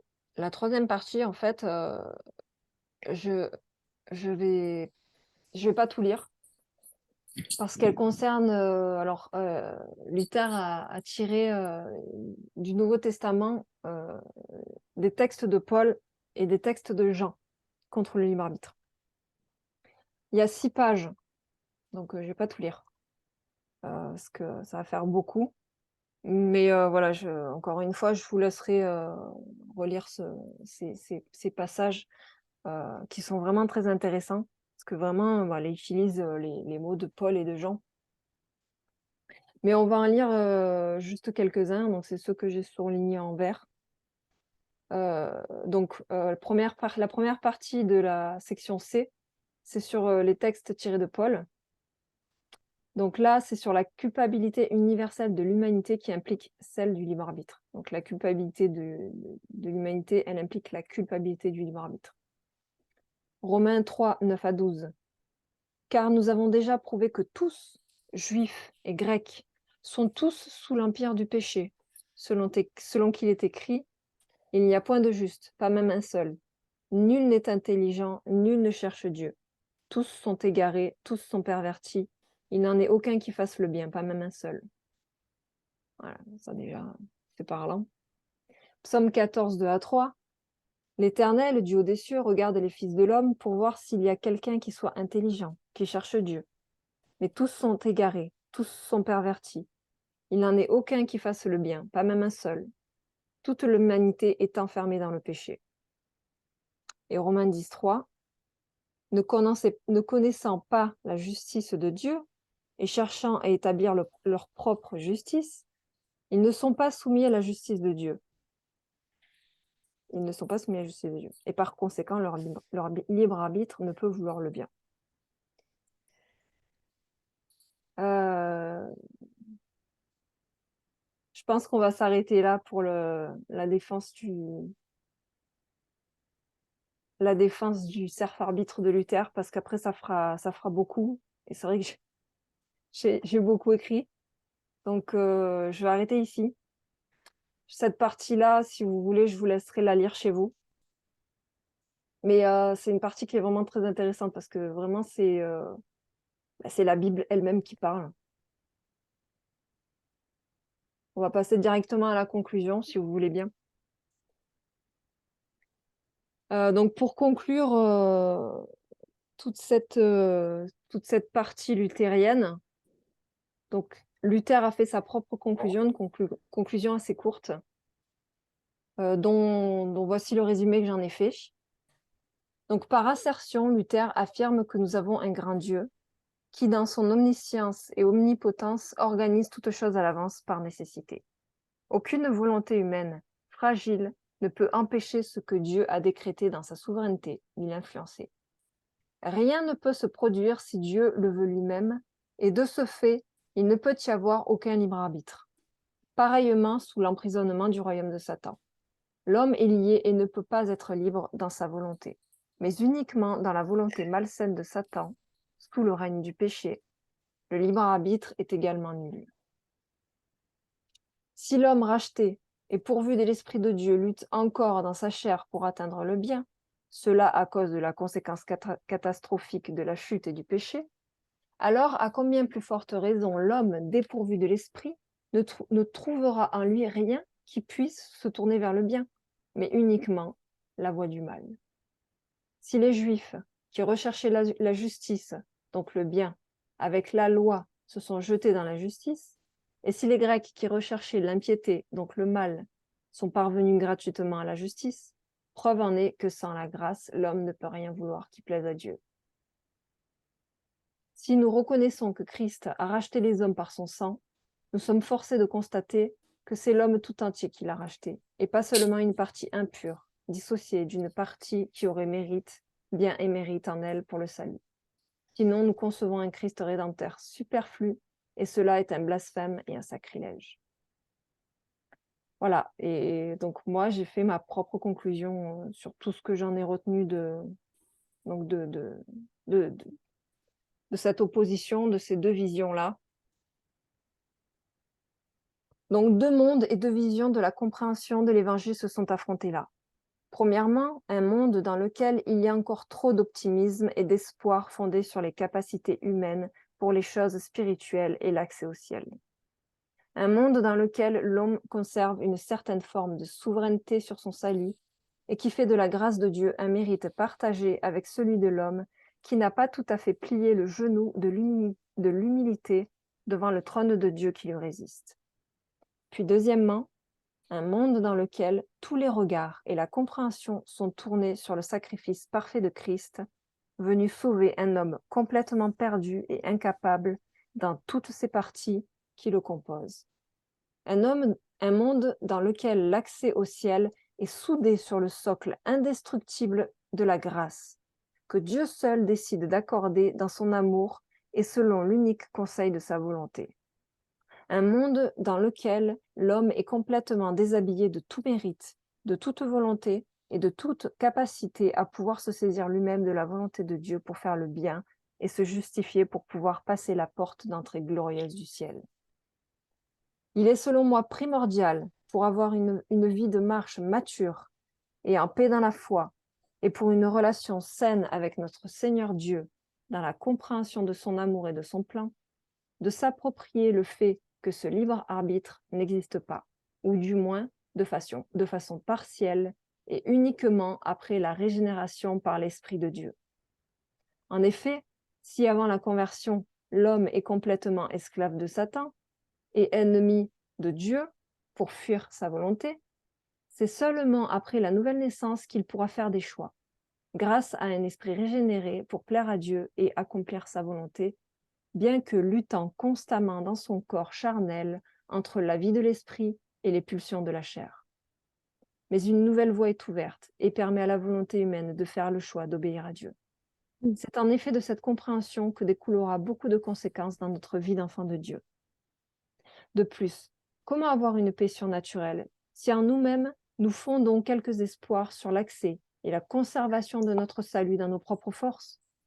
Car en effet, si nous croyons que nos capacités et notre propre volonté nous ont permis d'accéder au salut, alors nous pouvons également croire que la conservation de notre salut repose également sur nos propres forces. On me répondra, oui, notre salut est assuré et rien ni personne ne peut nous l'arracher, mais nous pouvons cependant l'abandonner. Mais je réponds que quand Paul, dans Romains 8, nous affirme qu'aucune créature ne peut nous arracher de l'amour de Dieu, le mot créature englobe aussi nous-mêmes. Notre propre volonté ne peut se détourner de Dieu si Dieu nous a scellés en lui par sa grâce et son esprit. Une œuvre surnaturelle qui nous appelle au salut et nous fait entrer dans la nouvelle naissance gratuitement, sans aucun effort ni mérite, ne peut se briser ou se perdre par l'intervention humaine d'une quelconque volonté qui déciderait soudainement de s'éloigner. Cette nouvelle vie régénérée en nous par l'action divine est indestructible. Comment une action de Dieu peut être détruite par une volonté humaine faillible et imparfaite? Il faut que notre esprit puisse se dépouiller totalement de tout orgueil reposant sur notre propre légitimité, afin que toute la place dans notre cœur soit vidée et préparée pour accueillir la grâce parfaite et entière de notre Dieu d'amour. Nous abandonner coûte énormément à notre chair, mais la chair dépouillée laissera place à une vie d'abondance de l'esprit et dans laquelle la paix pourra entièrement se déverser pour pouvoir dire que nous sommes devenus comme des petits-enfants du royaume. Et donc là, je cite le verset de Matthieu 19-14. « Laissez les petits-enfants et ne les empêchez pas de venir à moi, car le royaume des cieux est pour ceux qui leur ressemblent. » J'aime beaucoup ta dernière phrase là. Enfin, tout ce que tu as dit, tout ce que tu as écrit, mais là, quand tu as dit ça, la chair dépouillée laissera place à une vie d'abondance de l'esprit et dans laquelle la paix pourra entièrement se déverser pour pouvoir dire que nous sommes devenus comme des petits enfants du royaume. En fait, j'ai eu cette compréhension-là quand tu as lu ça, que plus on se dépouille, hein, dépouille notre chair, plus l'esprit prend sa place, si on peut dire ça, et la paix grandit. Mais en fait, plus on devient, bah oui, comme tu l'as dit, comme un enfant, on est moins, on est de plus en plus dépendant de Dieu dans notre marche. On est moins, entre guillemets, adulte, si je peux dire ce que tu comprends ce que je veux dire. On est détourné de nous-mêmes, en fait. Le Voilà, petit enfant, il n'est pas centré sur lui. Enfin, il il est dépend centré de. sur... Voilà, exactement. Ouais, on devient beaucoup plus petit, on est humble en esprit, on est comme des petits enfants, alors que tant qu'on n'est pas dépouillé, bon, de toute façon, c'est un processus tout au long de la vie, mais Et oui. quand on a cet orgueil, on est encore, on se sent encore grand, notre orgueil nous élève, quoi. On s'exalte, qu'on le sache ou pas, que ce soit consciemment ou inconsciemment. Ouais. Et oui, il y a un gros travail à faire, mais la bonne nouvelle, c'est que Christ nous a affranchis. Mm. Alors, j'ai fait une partie que j'ai appelée bonus, un peu de science, sur ce que la science a constaté du libre arbitre. Et donc, je vais parler de l'expérience de Benjamin Libet. Donc, en 1983, un neuroscientifique nommé Benjamin Libet, donc qui est né en 1916 et mort en 2007, il a mené une expérience sur l'activation cérébrale lors d'une prise de décision sur plusieurs sujets. Ces sujets, munis d'un électroencéphalogramme et d'un capteur sur le doigt, devaient bouger ce doigt au moment où eux seuls le décideraient. Ils avaient devant eux une trotteuse qui tournait, et ils devaient repérer où se trouvait la trotteuse au moment où ils prenaient la décision de bouger leur doigt. Grâce à ce petit dispositif, Libé pouvait savoir quand les gens pensaient qu'ils avaient pris la décision de bouger leur doigt, et grâce au capteur, quand ils avaient réellement bougé. Ce qu'a constaté Libé, c'est que la décision de bouger se produit environ 200 millisecondes avant le mouvement. Donc j'ai fait rien fait du tout, pardon. J'ai extrait le schéma donc d'une vidéo qui explique cette expérience et dont j'ai mis le lien ici dans l'encadré, en bas. Donc là, on voit ce qui se passe. Donc 200 millisecondes avant le mouvement, ici, il y a une décision consciente qui se fait avant le début du mouvement. Jusque-là, rien d'anormal. Sauf que Libé a découvert que le potentiel de préparation motrice, c'est-à-dire le signal électrique qui va préparer les mouvements, donc le signal électrique qui se fait dans le cerveau jusqu'aux influx nerveux du doigt, il commence à s'élever 600 millisecondes avant le mouvement, ici. L'activité électrique dans le cerveau qui prépare le mouvement, elle commence 400 millisecondes avant la décision consciente du choix. Donc ça veut dire que quelque chose en nous a déjà pris une décision avant même que nous en ayons conscience. Je ne sais pas si vous avez compris en fait. Mhm. Mhm. Ouais. Ouais. Mm. Et en fait, en 2008, il y a sur la base de cette expérience, des nouveaux chercheurs qui ont refait une expérience, mais beaucoup plus sophistiquée en fait, avec une IRM cette fois-ci, et pour étudier les zones du cerveau qui s'activent. Et les sujets placés dans l'IRM devaient également bouger leurs doigts quand ils le souhaitaient, sauf qu'ils avaient la liberté de bouger la main droite ou la main gauche. Ce qu'ils ont constaté, c'est qu'il y avait une activité cérébrale qui commençait plusieurs secondes avant le mouvement. Et là, c'est beaucoup plus tôt. C'est environ 7 à 10 secondes. C'est énorme. Mais Ah en oui. plus, ouais, parce que là, on est sur des millisecondes là, avec l'expérience de Libé. Avec l'IRM, c'est 7 à 10 secondes. Et en plus, cette activité cérébrale permettait de prédire si c'était la main droite ou la main gauche qui allait bouger, alors que le sujet n'avait absolument pas encore conscience du choix qu'il allait faire. Mhm. C'est-à-dire que les scientifiques, devant l'écran de l'IRM, ils savaient avant le sujet quelle main il allait lever, alors que le sujet n'avait pas encore pris conscience de son choix. C'est fou, c'est extraordinaire. Nos choix ne sont pas libres. Tout est déterminé par des causes antérieures à notre prise de conscience par des processus neurobiochimiques, par des processus inconscients. Voilà. Donc, même la science, elle prouve qu'on n'a aucun libre arbitre. Et là, j'ai mis... donc, le deuxième lien, c'est le lien de la deuxième expérience. Et voilà, c'est des choses que vous pourrez regarder sur YouTube pour aller plus loin. Donc, moi, j'ai trouvé ça fou. Ouais, c'est incroyable. Ouais. Et pour terminer, donc on va parler des autres auteurs qui parlent du libre arbitre. Alors voilà, comme je disais tout à l'heure, moi je suis en train de beaucoup étudier Augustin. Parce que c'est celui, je pense, que c'est celui qui a une des personnes qui a le plus écrit sur le libre arbitre. Mm. Et j'ai découvert un lien sur Internet qui recense toutes les œuvres d'Augustin. Ah, super. Mais vraiment tout ce qu'il a écrit. C'est D'accord. incroyable. Ouais. Donc là, j'ai mis le lien de ce site. Et alors, dedans, on y retrouve sa célèbre œuvre Confession, son livre Confession. Si on voit les Confessions de Saint-Augustin. Donc ça, c'est vraiment un livre, si vous ne connaissez pas au Saint-Augustin et que vous voulez découvrir, je vous Ouais. conseille de lire ce livre. Confession, ouais, Ouais. franchement. Parce qu'en fait, dedans, il parle de tout son processus de conversion, de tout son processus de compréhension de comment il est venu à la foi, mais même au début, quand il est venu à la foi, il n'était pas encore débarrassé de certaines choses, et comment il a fait toute une évolution dans la foi, comment Dieu lui a vraiment montré sous son statut de pécheur, il a vraiment pris conscience, une conscience profonde du péché, et comment il en est arrivé à comprendre la grâce. Et au travers de ça, donc au travers de ce livre, il aborde le libre arbitre. Et en fait, donc il y a un livre qui est beaucoup plus simple et beaucoup plus fin, qui s'appelle Mal, libre arbitre et conversion. Et donc c'est un petit livre qui se lit très facilement et c'est un extrait donc des Confessions. C'est un extrait donc qui parle de la vision d'Augustin sur le mal, sur le libre arbitre et sur sa conversion. Donc celui-là, je le recommande. Et donc dans le lien, il parle également alors, il parle beaucoup de la controverse avec les pélagiens.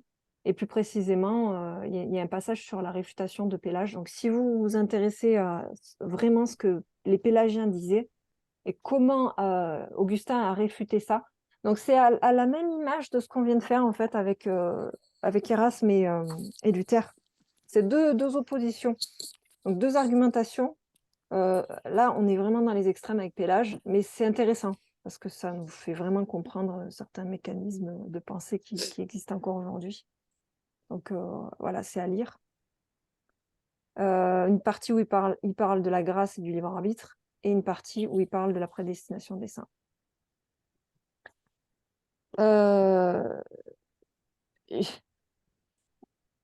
Augustin, il a écrit un livre qui s'appelle Traité du libre arbitre, qui est ici. Mais ça prête vraiment à confusion parce que, comme je disais tout à l'heure, je pense que ce livre, il a été écrit au tout début de sa conversion en fait, à Augustin. Et on voit que là, il a une notion du libre arbitre qui n'a plus rien à voir avec ses écrits sur la fin. Parce que là, il légitime en fait le libre arbitre et c'est un petit peu cette pensée qui, pour expliquer le mal, eh ben, en fait, on donne à l'homme cette capacité de libre arbitre en fait. Mais en fait, il a un raisonnement très philosophique là-dedans, Augustin. Et c'est pas du tout la conclusion qu'il en a du libre arbitre à la fin de sa vie. Voilà pour Augustin. Il y a eu Calvin aussi qui a écrit. Donc là, j'ai fait un extrait de ces trois parties-là. Ce sont des extraits donc de l'Institution de la religion chrétienne, donc que vous pourrez lire tranquillement chez vous aussi. Donc voilà, qui appuie sur les écrits de Luther. Et donc voilà, on en a fini pour l'étude du document. Après, il y a les citations de Luther en bas de page. Juste un truc, Johanna, donc là j'ai remis la vidéo, mais pour le document, tu l'envoies, comment ça se passe? Oui, bien sûr. Je vais vous l'envoyer. Je vais vous l'envoyer demain. D'accord. Je vous l'envoie L'autre, demain. tu me l'as envoyé déjà, l'autre? C'est le même document, Ah, c'est le même, tu Et me ouais, en fait, d'accord, d'accord. je ne l'ai pas envoyé tout de suite parce que voilà, j'avais fait des Oui, modifications oui, dedans. pas de souci. Voilà, demain, je vais refaire quelques petites modifications et dès qu'il sera finalisé, je vous l'enverrai par mail. D'accord. Je suis désolée, ça fait beaucoup. C'est vrai que j'ai beaucoup écrit, j'ai vraiment pris du temps pour décortiquer ce livre, pour que vous ayez vraiment entre vos mains, en votre possession, tous les arguments qui démontent le libre arbitre. Voilà, je voulais vraiment faire un travail de Non, décortiquer tout c'est ça. super, Joanna, c'est super, Et vraiment. voilà, ça Merci fait, beaucoup. c'est C'est lourd, pour c'est ça- riche. Mais Je, voilà. je pense que les écrits que tu as fait de ça, je le mettrai sur le site. Je ne sais pas sous quelle forme pour que ce soit visible, mais je verrai ça. Ok, avec plaisir. Merci. C'est un honneur. Non, mais vraiment, c'est un bon travail. Et puis, c'est tellement peu enseigné. Les gens ont besoin d'avoir au moins des supports. Ils puissent prendre leur temps de reprendre les passages, etc. Mm. Et sur Saint-Augustin, c'est pas aussi simple cette notion, cette compréhension qu'il a du libre arbitre. Et d'ailleurs, c'est ce que Calvin lui reproche. Et c'est pour ça que je suis pas sûr que ce soit qu'il ait changé, enfin qu'il ait mûri dans sa position. Enfin, c'est un peu ambigu parce que Calvin, dans l'institution de la religion chrétienne, il lui reproche justement cette ambiguïté. Et, euh, et il dira même que il a pas. Alors lui, il pense qu'il a eu peur d'aller beaucoup plus loin en fait. Alors c'est bizarre parce que c'est vrai que quand tu lis les confessions, tu comprends pas quoi, parce que c'est Mm. pas du tout la même chose. Mais je sais, enfin, je sais pas. J'ai l'impression qu'il y a peut-être un combat, j'en sais rien dans son âme avec ça. Mais c'est très étrange parce que Calvin, alors je ne sais pas comment ils appréhendaient ses écrits, dans quel ordre ils pouvaient comprendre et savoir si Augustin avait écrit les confessions après comme un changement de position. Je sais pas comment Calvin pouvait sentir les choses. En tout cas, il précise bien dans l'institution de la religion chrétienne que Augustin avait une forme ouais, de peur d'aller au bout des choses, quoi. Bon, Mm. je sais pas. Bon, après, j'ai pas d'avis là-dessus, moi, personnellement. Mm. Mm. Moi, Mais c'est j'y vois pas un ardent un défenseur du libre arbitre, mais c'est vrai qu'il y a des. Il cite Calvin. Alors, moi, j'ai pas lu ce petit bouquin là que tu cites. Il faudra que je le regarde d'ailleurs. Mais c'est vrai qu'il cite certains passages et bon, je dis, mais c'est bizarre. Je voyais pas ça dans les confessions, donc je comprenais pas trop. Donc, tu as mis la référence du petit livre là sur le traité du libre arbitre? alors, elle est dans le lien qui recense toutes les œuvres. Si vous D'accord, voulez la version internet, elle est dans le lien. J'ai d'accord. pas recensé le petit livre, mais voilà, je pourrais vous le donner en même temps que j'enverrai le Ouais, document. ça serait chouette Mais parce que je ne euh, comprends pas c'est trop là-dessus, la position d'Augustin. Moi, sa position, en gros, enfin, ça contredit Bah ouais, ce que dit Luther hein, dans ce livre-là. Et après, quand tu lis les confessions, voilà, quand tu lis sa vision du libre arbitre plus tard, c'est plus la même. Il insiste vraiment mais sur la dépravation de l'homme et je trouve que il y a eu une évolution quand même dans la pensée au niveau de la d'Augustin. chronologie, on est sûr de ça? Non, Ouais, parce que je j'ai suis pas sûr, hein. impossible de retrouver la date à laquelle il a écrit ce traité du libre arbitre. Impossible. J'ai essayé de Parce que rechercher, mais ça peut être, alors je dis pas que c'est ça, j'en sais rien, franchement, mais ça peut être l'inverse. Parce que pour que Calvin en parle comme ça, c'est comme si c'était plutôt le contraire, que peut-être la philosophie a un peu repris le dessus, j'en sais rien. mm, Euh, mais peut-être je me trompe, hein, peut-être tu as raison, c'est l'inverse, mais c'est pour ça que je voulais savoir si on était certain des dates, en fait. Enfin, si ouais, faudrait faire un travail de recherche. Moi, de ouais, mon intuition personnelle, mais c'est que mon avis à moi, euh, là, on est dans un Augustin philosophe. ouais, ouais, ouais. Il cite vraiment très, très peu la Bible. C'est de la philosophie, en fait. C'est Mhm. de la triture intellectuelle pour essayer de justifier, en fait, le fait que Dieu n'est pas mauvais et donc il faut trouver une solution à ça. Et Ouais, je reconnais pas l'Augustin des ouais, ouais. confessions qui est vraiment Ah oui, confession. vraiment dans sa condition de pécheur et qui reconnaît qu'il est devant un Dieu parfait. pécheur et qui parle de grâce constamment. Et je ne Ouais. retrouve pas du tout ce même personnage, en fait. Et donc, moi, j'en déduis que donc ça a été écrit avant, parce que là, c'est pas un homme spirituel. C'est pas un Ouais. homme spirituel qui a vécu la grâce. Enfin, Ouais. c'est le ressenti que j'en ai. Ouais, d'accord, Après, c'est pour ça que j'invite tout le monde à lire et à se faire sa propre opinion. d'accord.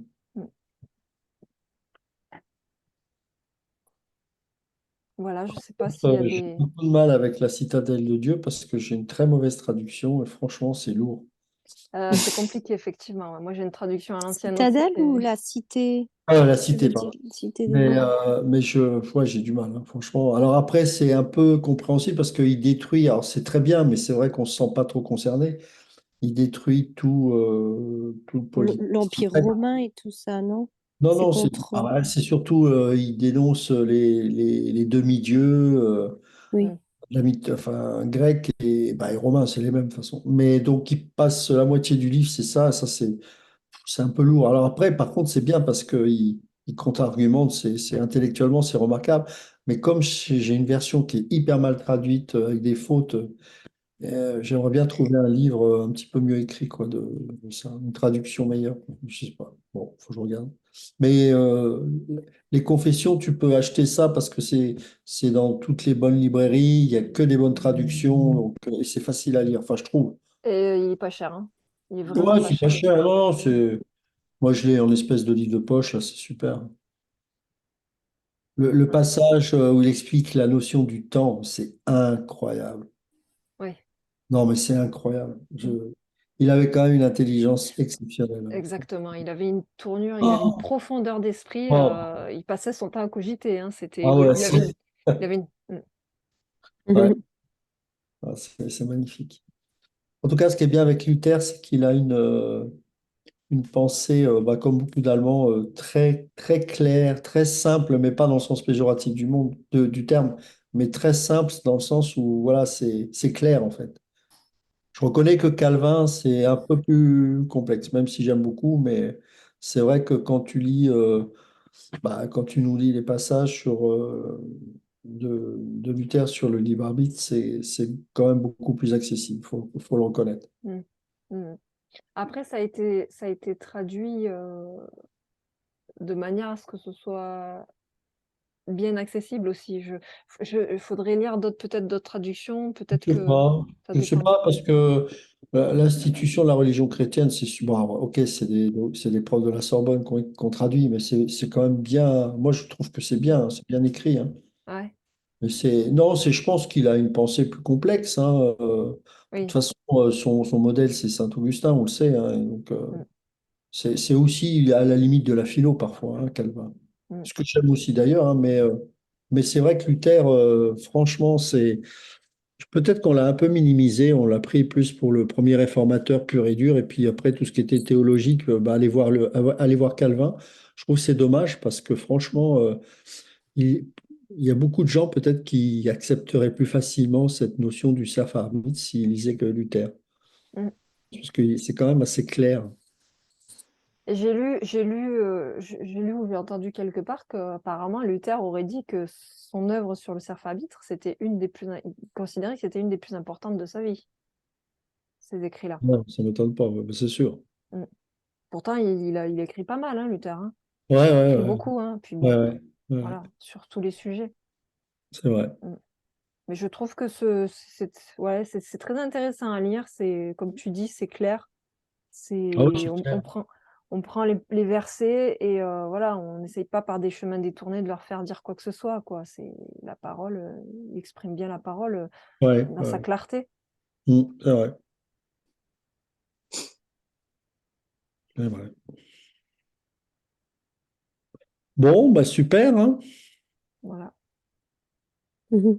Vous êtes bien calmes tous là. Je me sens seule. Ça Non, je suis là, t'inquiète pas. Tu veux que je pose une question? Attends, je vais essayer Non, de c'est parce trouver. on voit que moi, en fait. Oui, c'est bon, oui. Merci. Mais en fait, faudrait relire tout ce document parce que Mm. c'est Ah bah c'est le quand but, hein, quand quand quand c'est tu lis, ouais. Des Quand exposés comme ça, c'est pas en une vidéo et puis on passe à autre voilà. chose. Sinon, ça Parce que sert. des fois, je me dis, attends, est-ce qu'elle est en train de parler de Erasme ou de Luther? Je veux pas me tromper, je Mm, veux pas commencer à mélanger les choses. Et puis, ouais, enfin, mm, mais je sais pas, Erasme, on dirait que c'est plus intellectuel tout ça, tout ce qu'il a essayé mm, de faire en fait. Enfin, moi, c'est mon ressenti. C'est de l'intellectualisme, essayer de raisonner, la grâce et le libre arbitre et le. Ouais. Mais comme il avait, selon moi, pas l'esprit de Dieu, il était régi par son orgueil d'homme. Donc Mm. c'est obligé, donc qui légitime l'homme et qui. Ouais. Enfin, c'est une grâce de Dieu qui est quand même lointaine selon sa vision à lui. Oui, Donc, parce que sans la grâce, on ne peut pas le comprendre. Mais tu sais, Audrey, et encore Ouais. Erasme, c'est pas le pire, hein. Euh, on- bon, Johanna en a fait aussi l'expérience, mais on connaît des, entre guillemets, évangéliques qui sont pires que ça, hein, qui sont vraiment pires que ça. Et tu te dis, bah, en fait, ils n'ont pas l'esprit de Dieu, c'est pas des frères. Parce que après, c'est pas une histoire d'être d'accord ou pas avec ça, c'est pas le sujet. Mais avoir une pensée aussi tordue, c'est qu'il n'y a pas l'esprit. Mhm. C'est une évidence, ça, quand on a l'Esprit Saint. C'est une évidence. Enfin, je sais pas. Ce qu'il y a, c'est que quand on est né de nouveau et qu'on est jeune dans la foi, c'est normal qu'on comprenne pas tout ça. Euh, Je suis pas d'accord. voilà. Non, Bah, c'est pas. mais moi, je l'avais pas compris, cette Non, c'est histoire parce qu'on te l'a pas de. enseigné, c'est tout. C'est aussi simple que ça. Ouais, peut-être, c'est Pourquoi il y vrai. a autant de luttes quand certains quand j'avais commencé à aborder ce sujet, qu'il y avait certains, enfin, c'était, bon, remarque, c'est lié, c'était la prédestination. Mais pourquoi il y en avait qui luttaient autant? C'est pas parce qu'ils étaient jeunes à la foi, c'est le contraire, c'est parce qu'ils avaient 20 ou 30 ans de vie chrétienne. exactement. Mhm. C'est eux Ouais, qui Une là, couche c'est comme pire. ça ont à se l'orgueil. débarrasser. Ben ouais, parce que l'orgueil dit, ah, mais je veux pas tout remettre en question, parce qu'il faut être honnête, Mhm. c'est ça. Les jeunes dans la foi, ils ont moins ce problème. Mais C'est en parce fait, que c'est ouais. parce qu'on n'enseigne Ouais, plus dans l'Église. ouais. Dans l'Église, on n'enseigne plus. Donc, on n'a que des gens. Bah, alors, on fait des faux convertis. Alors, il y en a quelques-uns qui sont convertis, mais moi, je reste convaincu que quand on a l'Esprit de Dieu, Mhm. on a l'Esprit de vérité. Donc, à un moment Mhm. donné, eh ben, on dit Amen. À un moment donné. Mhm. Pas une question d'avoir raison, encore une fois. Moi, Ouais. j'ai cru pendant des années à certaines choses. Bon, on parlait de l'eschatologie, j'étais vraiment dispensationaliste. Et puis quand enfin je me suis mis vraiment à étudier et que j'ai entendu des enseignements, que j'ai vérifié par moi-même, etc., bah, quand on a Mhm. l'Esprit de Dieu, je suis désolé, mais à un moment donné, c'est pas grave, on se repent, même si pendant 20 ans on a cru, tu vois, regarde Luther, bah, il s'est tourné vers Dieu, il est devenu moine. Mais à un moment donné, il est tombé sur l'Épître aux Romains avec le juste vivra par la foi, ben, parce qu'il avait l'Esprit de Dieu, enfin Dieu l'a touché. Mm, Mhm. Voilà, tu vois, c'est pas une question de compréhension intellectuelle, c'est une question de conversion et de exactement. régénération. Ouais. Mm, Mais Donc, c'est il y vrai a la que. pensée qui est régénérée. La pensée, elle est mm, régénérée. Donc, mais elle ne peut être nourrie que par la vérité. Si elle n'est pas enseignée, Mhm. comment veux-tu qu'ils entendent des choses que c'est pour ça que Mhm. tu diras, Mhm. mais s'il n'y a pas des prédicateurs. Mhm. Et quand il parle des prédicateurs, c'est pas des gens qui buglent dans un micro, c'est des gens qui enseignent tous les jours, tous les jours, tous les jours. Tu prends Luther, tu prends Calvin, tu prends avant les Jean Hus, les Wycliffe et compagnie. Tous les jours, ils étaient dans leur chapelle et ils enseignaient. Il y avait des 200, 300 personnes qui étaient assis ou qui écoutaient et qui étaient enseignées tous les jours. c'est par Dieu. Mhm. Il prenait l'épître aux Romains, alors chapitre 1, pas verset temps, Mhm. c'était verset par verset. Aujourd'hui, Ouais. on ne porterait plus. Moi, on m'a fait le Mhm. reproche parce que je prêche 50 minutes. T'imagines l'état des gens. Et c'est pas des jeunes chrétiens. C'est pas des jeunes chrétiens. Alexandre, il vient, lui, je pourrais prêcher 2 heures, il sera encore assis. Donc, c'est pas les jeunes, c'est les anciens. Parce qu'ils sont morts. Mhm. Ils sont morts. Donc, moi, j'ai jamais vu un jeune qui cherche Dieu refuser la saine doctrine. C'est faux. C'est souvent des anciens par orgueil qui ne veulent pas se remettre en question. Et souvent des gens qui se convertissent, mais qui en fait ont épousé un dogme, une religion, Mhm. euh, Ouais. Mm, mais n'ont pas une vraie rencontre avec le Christ. Mhm. mm. Mais c'est vrai que quand j'étais tout juste née de nouveau, enfin les premiers temps, avant que je commence à gober les fausses doctrines, c'est vrai que sans savoir que c'était de la grâce, je savais que c'était de la grâce. Enfin, comment Bien dire, sûr. j'étais là, mais pourquoi moi? Pourquoi pas ma cousine? Pourquoi pas mon ami là-bas? Pourquoi moi? Ouais, je comprenais sans le comprendre, sans avoir vraiment les mots dessus ou la doctrine, mais je comprenais. Mais après, au bout d'un moment, voilà, j'entendais des faux enseignements et voilà, ouais. Mais c'est vrai, il faut être enseigné correctement. Ouais. Oh. Et lire sa Bible, quoi. Oui, mais tous les chrétiens lisent leur Bible, mais c'est pas ça qui change grand-chose. Il faut étudier et ça s'apprend. Oui, étudier, oui, oui. Il faut des écoles. Alors, quand je dis l'école, c'est l'église, hein, c'est pas, il y a rien de. Mm, mm, Mais je ne crois plus en ça, en cette histoire. Bien sûr, c'est l'esprit qui nous enseigne, mais c'est l'esprit, l'esprit qui nous enseigne, c'est-à-dire que ce que l'on entend, l'esprit atteste et nous éclaire. mm, Mais il y a des gens qui enseignent. Et le problème aujourd'hui, il est là, c'est que chacun est son propre docteur. mm, Il y a une façon de comprendre la Bible. Pour ça, il faut l'étudier. ouais, Aujourd'hui, on est tellement devenu individualiste qu'on joue mm, aux chrétiens, tu sais, un peu rebelles ouais, mais non, mais j'ai l'esprit, il m'enseigne. Mais non, les trois quarts des versets que tu utilises, ils sont tous hors contexte. Voilà, et la croix n'y est pas. Il n'y a mm, pas de croix dans l'individualisme. Là, c'est pas possible. mm, C'est pour ça que moi, je ne crois plus à tous ces mouvements chrétiens depuis bien longtemps. Parce que c'est encore une fois, on en parlait avec mon épouse, elle est tellement dégoûtée, mais elle me dit, mais elle dit, mais je sais même pas si on peut m'appeler évangélique. Moi, j'ai bienvenue au club. C'est parce que c'est moi en permanence. Alors, mm, évidemment, ça prend des airs un peu religieux, tu vois, pompeux, mais quand tu entends ce qu'on entend là, ce qu'on a entendu ce soir sur le cerf arbitre, euh, ça va à l'encontre de l'homme. Mm. mm, Coup de poignard dans la volonté humaine. Et donc, mm, ça peut pas plaire à 90% de ces églises-là. mm, On utilise Dieu comme quelqu'un qui doit se soumettre à notre volonté. Alors évidemment, on ne le dit pas comme ça, mais c'est exactement ça. Hein, quand la prière, c'est pas pour faire fléchir le cœur de Dieu, c'est pour être connecté avec le cœur de Dieu. mm. Oui, Donc, Dieu, c'est maintenant que ce le soit la cœur. prière, que ce soit la rencontre entre les frères et sœurs, que ce soit tout ce qui nous anime en tant qu'enfants de Dieu, c'est sous la soumission et sous l'autorité, sous la souveraineté de Dieu. Et tant qu'on n'a pas compris ça, il n'y a pas de conversion possible. Mm, Et pourtant, Impossible. Il y a des fausses conversions, il y en a plein, même ceux qui ont des expériences, soi-disant, avec des visitations du Saint-Esprit. S'il n'y a pas ce signe manifeste de l'humilité de la croix, il n'y a pas de mm, conversion. mm, et pourtant, je trouve que c'est un message tellement libérateur. La Mais souveraineté de Dieu, complètement. mm, moi, je Mais suis convertie complètement. depuis toute petite, mais quand j'ai vraiment compris et quand mon esprit a vraiment entendu ce message-là, ouais, c'était comme une deuxième conversion. Ah ouais, moi j'ai ouais, vécu ça comme toi, oui, c'est Oh sûr. là là là là, ouais. j'ai dépouillé Mm, de toi, dépouillé de cette épée de Damoclès là que tu mm, avais toujours inconsciemment. mm, Et gloire à Dieu qu'il soit souverain et que tout dépende de lui. oui. Et gloire à Bien Mm, Dieu que mon sûr. salut et la conservation de mon salut ne dépendent que de Dieu et pas du tout de moi-même. Sinon, comme je sais plus qui c'est qui dit ça, mais demain je perds mon salut, on perd tous notre salut demain. Bah, ça c'est bah sûr. oui, parce qu'on est tellement Je sais pécheurs. plus Mais qui oui, disait c'est. ça, je sais plus si c'est Paul Washer ou Ouais, ouais, si on devait perdre nos saluts, on l'aurait tous perdu. Donc, comme ça, ouais, c'est ah Ouais, oui, c'est vrai. c'est ouais. Non, vrai. mais c'est sûr que c'est libérateur.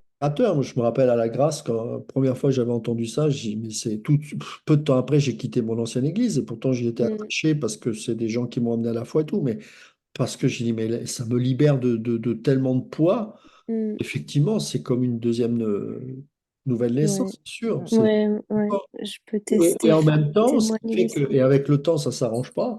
Et aujourd'hui, je peux plus même entendre une seule prière charnelle ou dès que j'entends, j'ai de l'urticaire. Pourquoi? Parce que quand on est imbibé de la grâce et imbibé de la grandeur de Dieu, les choses de la chair sont opposées aux choses de l'esprit et ça se manifeste tellement violemment qu'il y a un rejet que j'exprime. C'est comme Mm, quelque chose que je vomis parce que c'est pas, mon corps spirituel le rejette, quoi. mm, Mm. Tu vois, c'est une expérience psychique.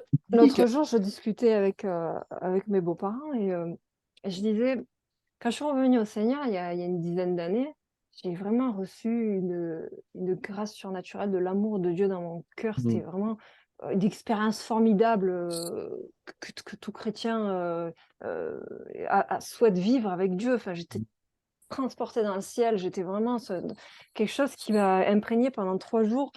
C'était vraiment surnaturel. C'était vraiment quelque chose de puissant. J'ai vécu l'amour de Dieu.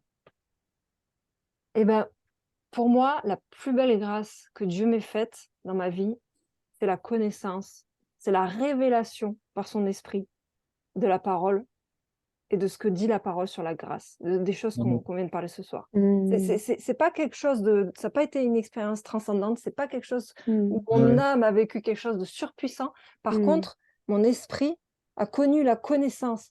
Et cette grâce, je sais que maintenant, elle est en moi et c'est quelque chose de mm, profond que Dieu a fait en mm. moi. C'est quelque chose qui m'a rendu mature, c'est quelque chose qui m'a rendu Oui. ferme Ouais. dans ma Mm, confiance en Dieu. Ça m'a vraiment ancrée dans ma position d'enfant de Dieu.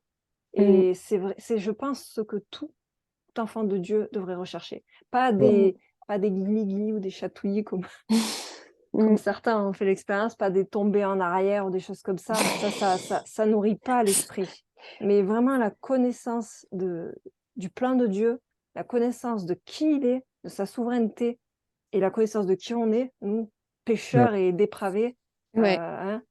La compréhension du péché, moi, ça m'a vraiment.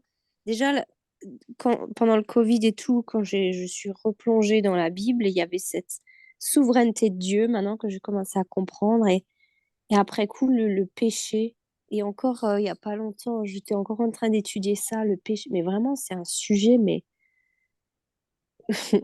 dans l'autre église, là, charismatique africaine, le pasteur, là, il disait non, on va pas parler du péché. Je ne vous parle pas du péché. Le péché a déjà été réglé sur la croix. Voilà, hop, on laisse ça de côté. Et maintenant, on vit Mm. notre vie de Superman en Christ, quoi. Alors que si on comprend pas le concept, le péché, ce que c'est, ce que ça veut dire, on peut pas comprendre ce que Dieu a fait et qui il est, et qu'il est Le, souverain. Et le péché est toujours dans la chair. oui, Mais grâce à Dieu, c'est ce qu'on a vu ce soir, on a une mm, nouvelle nature. On voilà. a une nouvelle nature par l'esprit qui est au-dessus de la chair. Et tous les jours, on a des choix vers Mm, lesquels on peut maintenant, par l'esprit de Dieu, se tourner vers la volonté de Dieu, alors qu'avant, on ne pouvait pas. C'est ça la mm, liberté. mm. C'est ça la liberté dans laquelle Christ nous a affranchis. Et d'ailleurs, ce que tu dis là, parce que je suis en train de lire un livre. Bon, c'est en anglais, mais en français, ça s'appellerait La sainteté de Jessie Wright. Je vous enverrai la photo. Eh ben, c'est un classique, hein. C'est un truc, c'était au temps de Spurgeon, je crois. Bref, avant le pentecôtisme et tout, il y avait déjà un mouvement de sainteté, tout ça. Et il dit dedans, j'en suis que au deuxième chapitre, je crois. D'ailleurs, son premier chapitre, c'est sur le péché. Et là, je suis sur le chapitre de la sanctification, mais c'est super ce livre. Et en fait, il y a un passage là où il dit que le combat interne là entre notre chair et l'esprit, et ben en fait c'est normal. Et il faut pas croire que quelqu'un qui sent ce combat tout le temps n'est pas quelqu'un de sanctifié. Justement, Mm, c'est une question, ça montre la maturité mm. euh, que plus que tu te rends compte dans ta vie de chrétien que qu'il y a ce combat. Tu sais Voilà. pourquoi? En fait, Mm, la grâce, t'as déjà vu un aimant. Donc un aimant, mm, il attire à lui que ce qui est de même nature que lui. mm, Donc tu prends, imagine que toi, tu es une aiguille, d'accord? Et que l'aimant, c'est Dieu.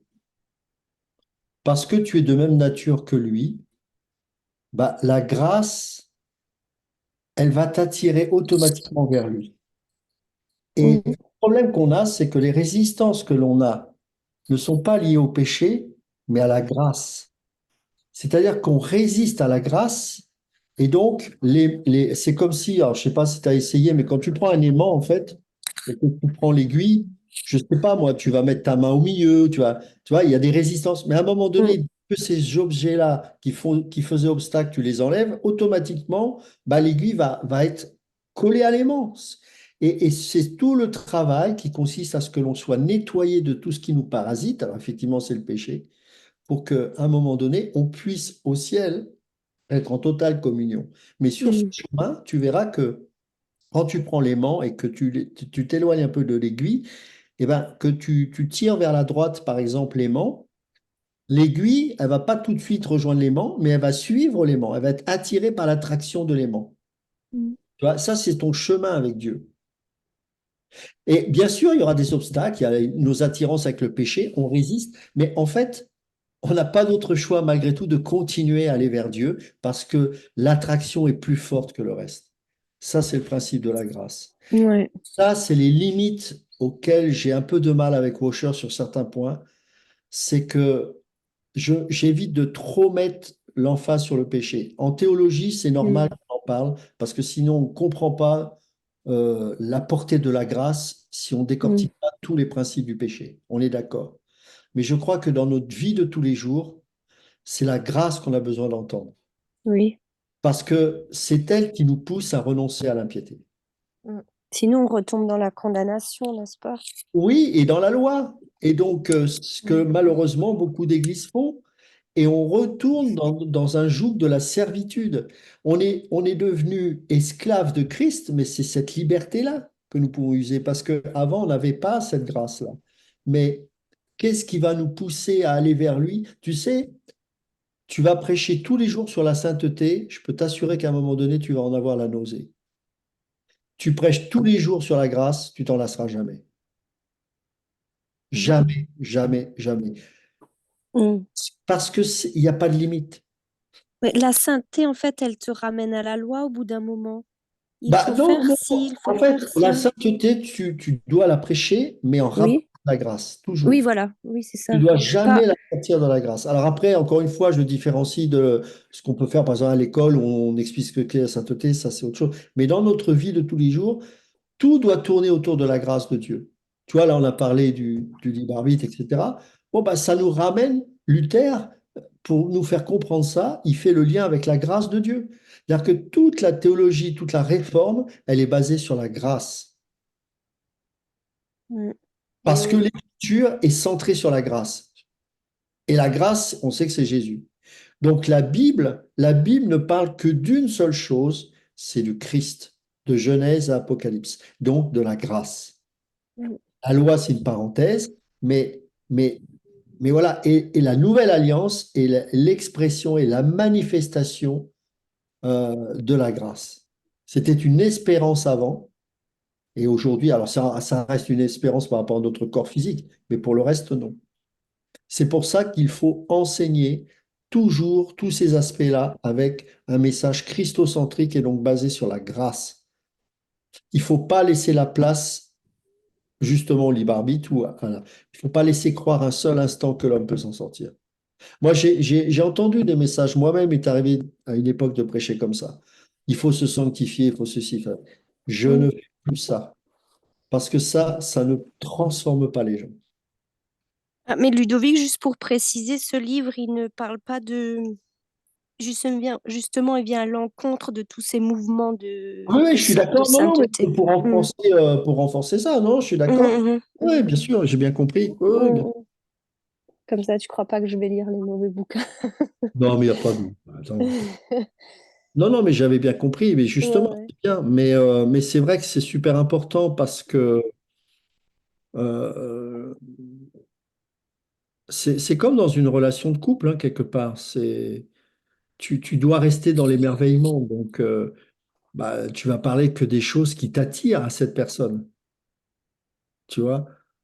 Alors évidemment, c'est pas une image parfaite parce qu'on reste des êtres humains, mais Christ est parfait, donc c'est Christ, Christ, Christ, Christ, Christ.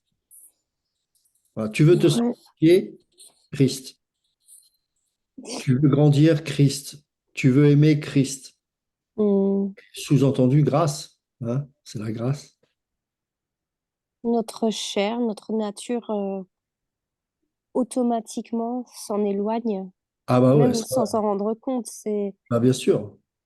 Alors Ouais, elle a un aimant, mais dans le sens inverse. Mais voilà. c'est plus forte. La grâce est toujours plus forte. Mm. Tu ne pourras jamais t'éloigner de Dieu. C'est impossible. Amen. C'est impossible. Pourquoi? Parce que tu es de la même nature que Dieu spirituellement. Et donc, quand l'esprit t'attire, eh ben, l'esprit de Dieu qui est en toi Mm. va vers Mm. lui. Alors certes, il y a des résistances, il y a des chutes, évidemment, je ne vais pas dire le contraire, mais l'histoire finit bien, toujours. Mm. Ouais. Et si on prêche le libre arbitre, ben, quelque part, j'ai presque envie de dire, on- on évacue l'effet puissant de l'aimant. Mais oui, il y a plus. Dieu, il est juste assis sur son nuage, là, alors du coup, quoi. Non, c'est Si que c'est. on estime que notre volonté suffit à aller vers lui, alors que en utilisant la chair, on n'a plus de puissance, on n'utilise plus la grâce de Dieu. Mais oui, mais Ce par qui va nous exemple, attirer vers lui, c'est son esprit, donc c'est la grâce. Tu vois ce que je veux dire? parce qu'il y avait des choses que je analysais de Erasme qui disait que enfin, c'est comme le pentecôtisme, hein, de maintenant. C'est avec les choix de l'homme, il peut changer les circonstances de l'histoire ou je sais plus quoi là, je paraphrase. C'est un peu différent, Audrey, c'est un peu différent. Je pense qu'il défendait son parti, il est comme ces politiciens qu'on voit en ce moment là. Mhm. C'est-à-dire que la preuve, il se contredit. Je pense qu'il n'est pas. D'abord, c'est de la malhonnêteté intellectuelle. Je pense, ça c'est mon avis, ça vaut ce que ça vaut. Je pense qu'il le sait. Il est, à mon avis, c'est un Nicodème, enfin avant sa conversion. Enfin, là, je parle de Nicodème. C'est un trouillard, c'est quelqu'un qui a du mal à prendre position. Il a sûrement une situation confortable dans l'Église catholique. Et donc, voilà, et cette histoire de libre arbitre, il est trop contradictoire. Enfin, il y a des gens qui, enfin, je trouve qu'effectivement, il est très facile à contredire. Mais je sens de la malhonnêteté intellectuelle, c'est évident. Mhm. C'est, faut Parce pas que, faut pas oublier ouais. que l'Église catholique à l'époque, c'était quand tu étais du bon côté de la balance, bah, tu étais gâté, hein, parce que l'Église Mhm. catholique était toute puissante, Riche. une très grande puissance politique en plus, donc tu avais tout à gagner. Et Mhm. voilà, c'est facile de dénoncer quelques abus sans aller trop loin, hein, voilà. Mhm. Mm. Mais après, quand vient l'engagement, donc il s'est engagé juste parce que, certes, peut-être pour préserver son poste, enfin, j'en sais rien, mais c'est Mm. quand même de la malhonnêteté intellectuelle. Il voulait faire du buzz. Voilà. Et puis, Mhm. de toute façon, en plus, c'est un humaniste, hein, enfin, ça transpire. Mais de toute façon, et c'est toujours valable, c'est que quand tu es un enfant de Dieu,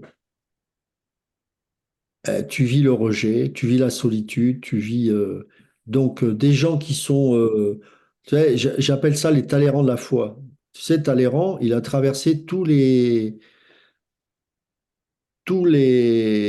changements de gouvernement. Il a été ministre sous Louis XVI, il a été ministre sous Napoléon, il a été acteur entre-temps pendant la Révolution. Voilà, ça c'est Talleyrand. Bon, ça n'a pas empêché de trahir tout le monde d'ailleurs, mais voilà, il a même été évêque ou un truc comme ça.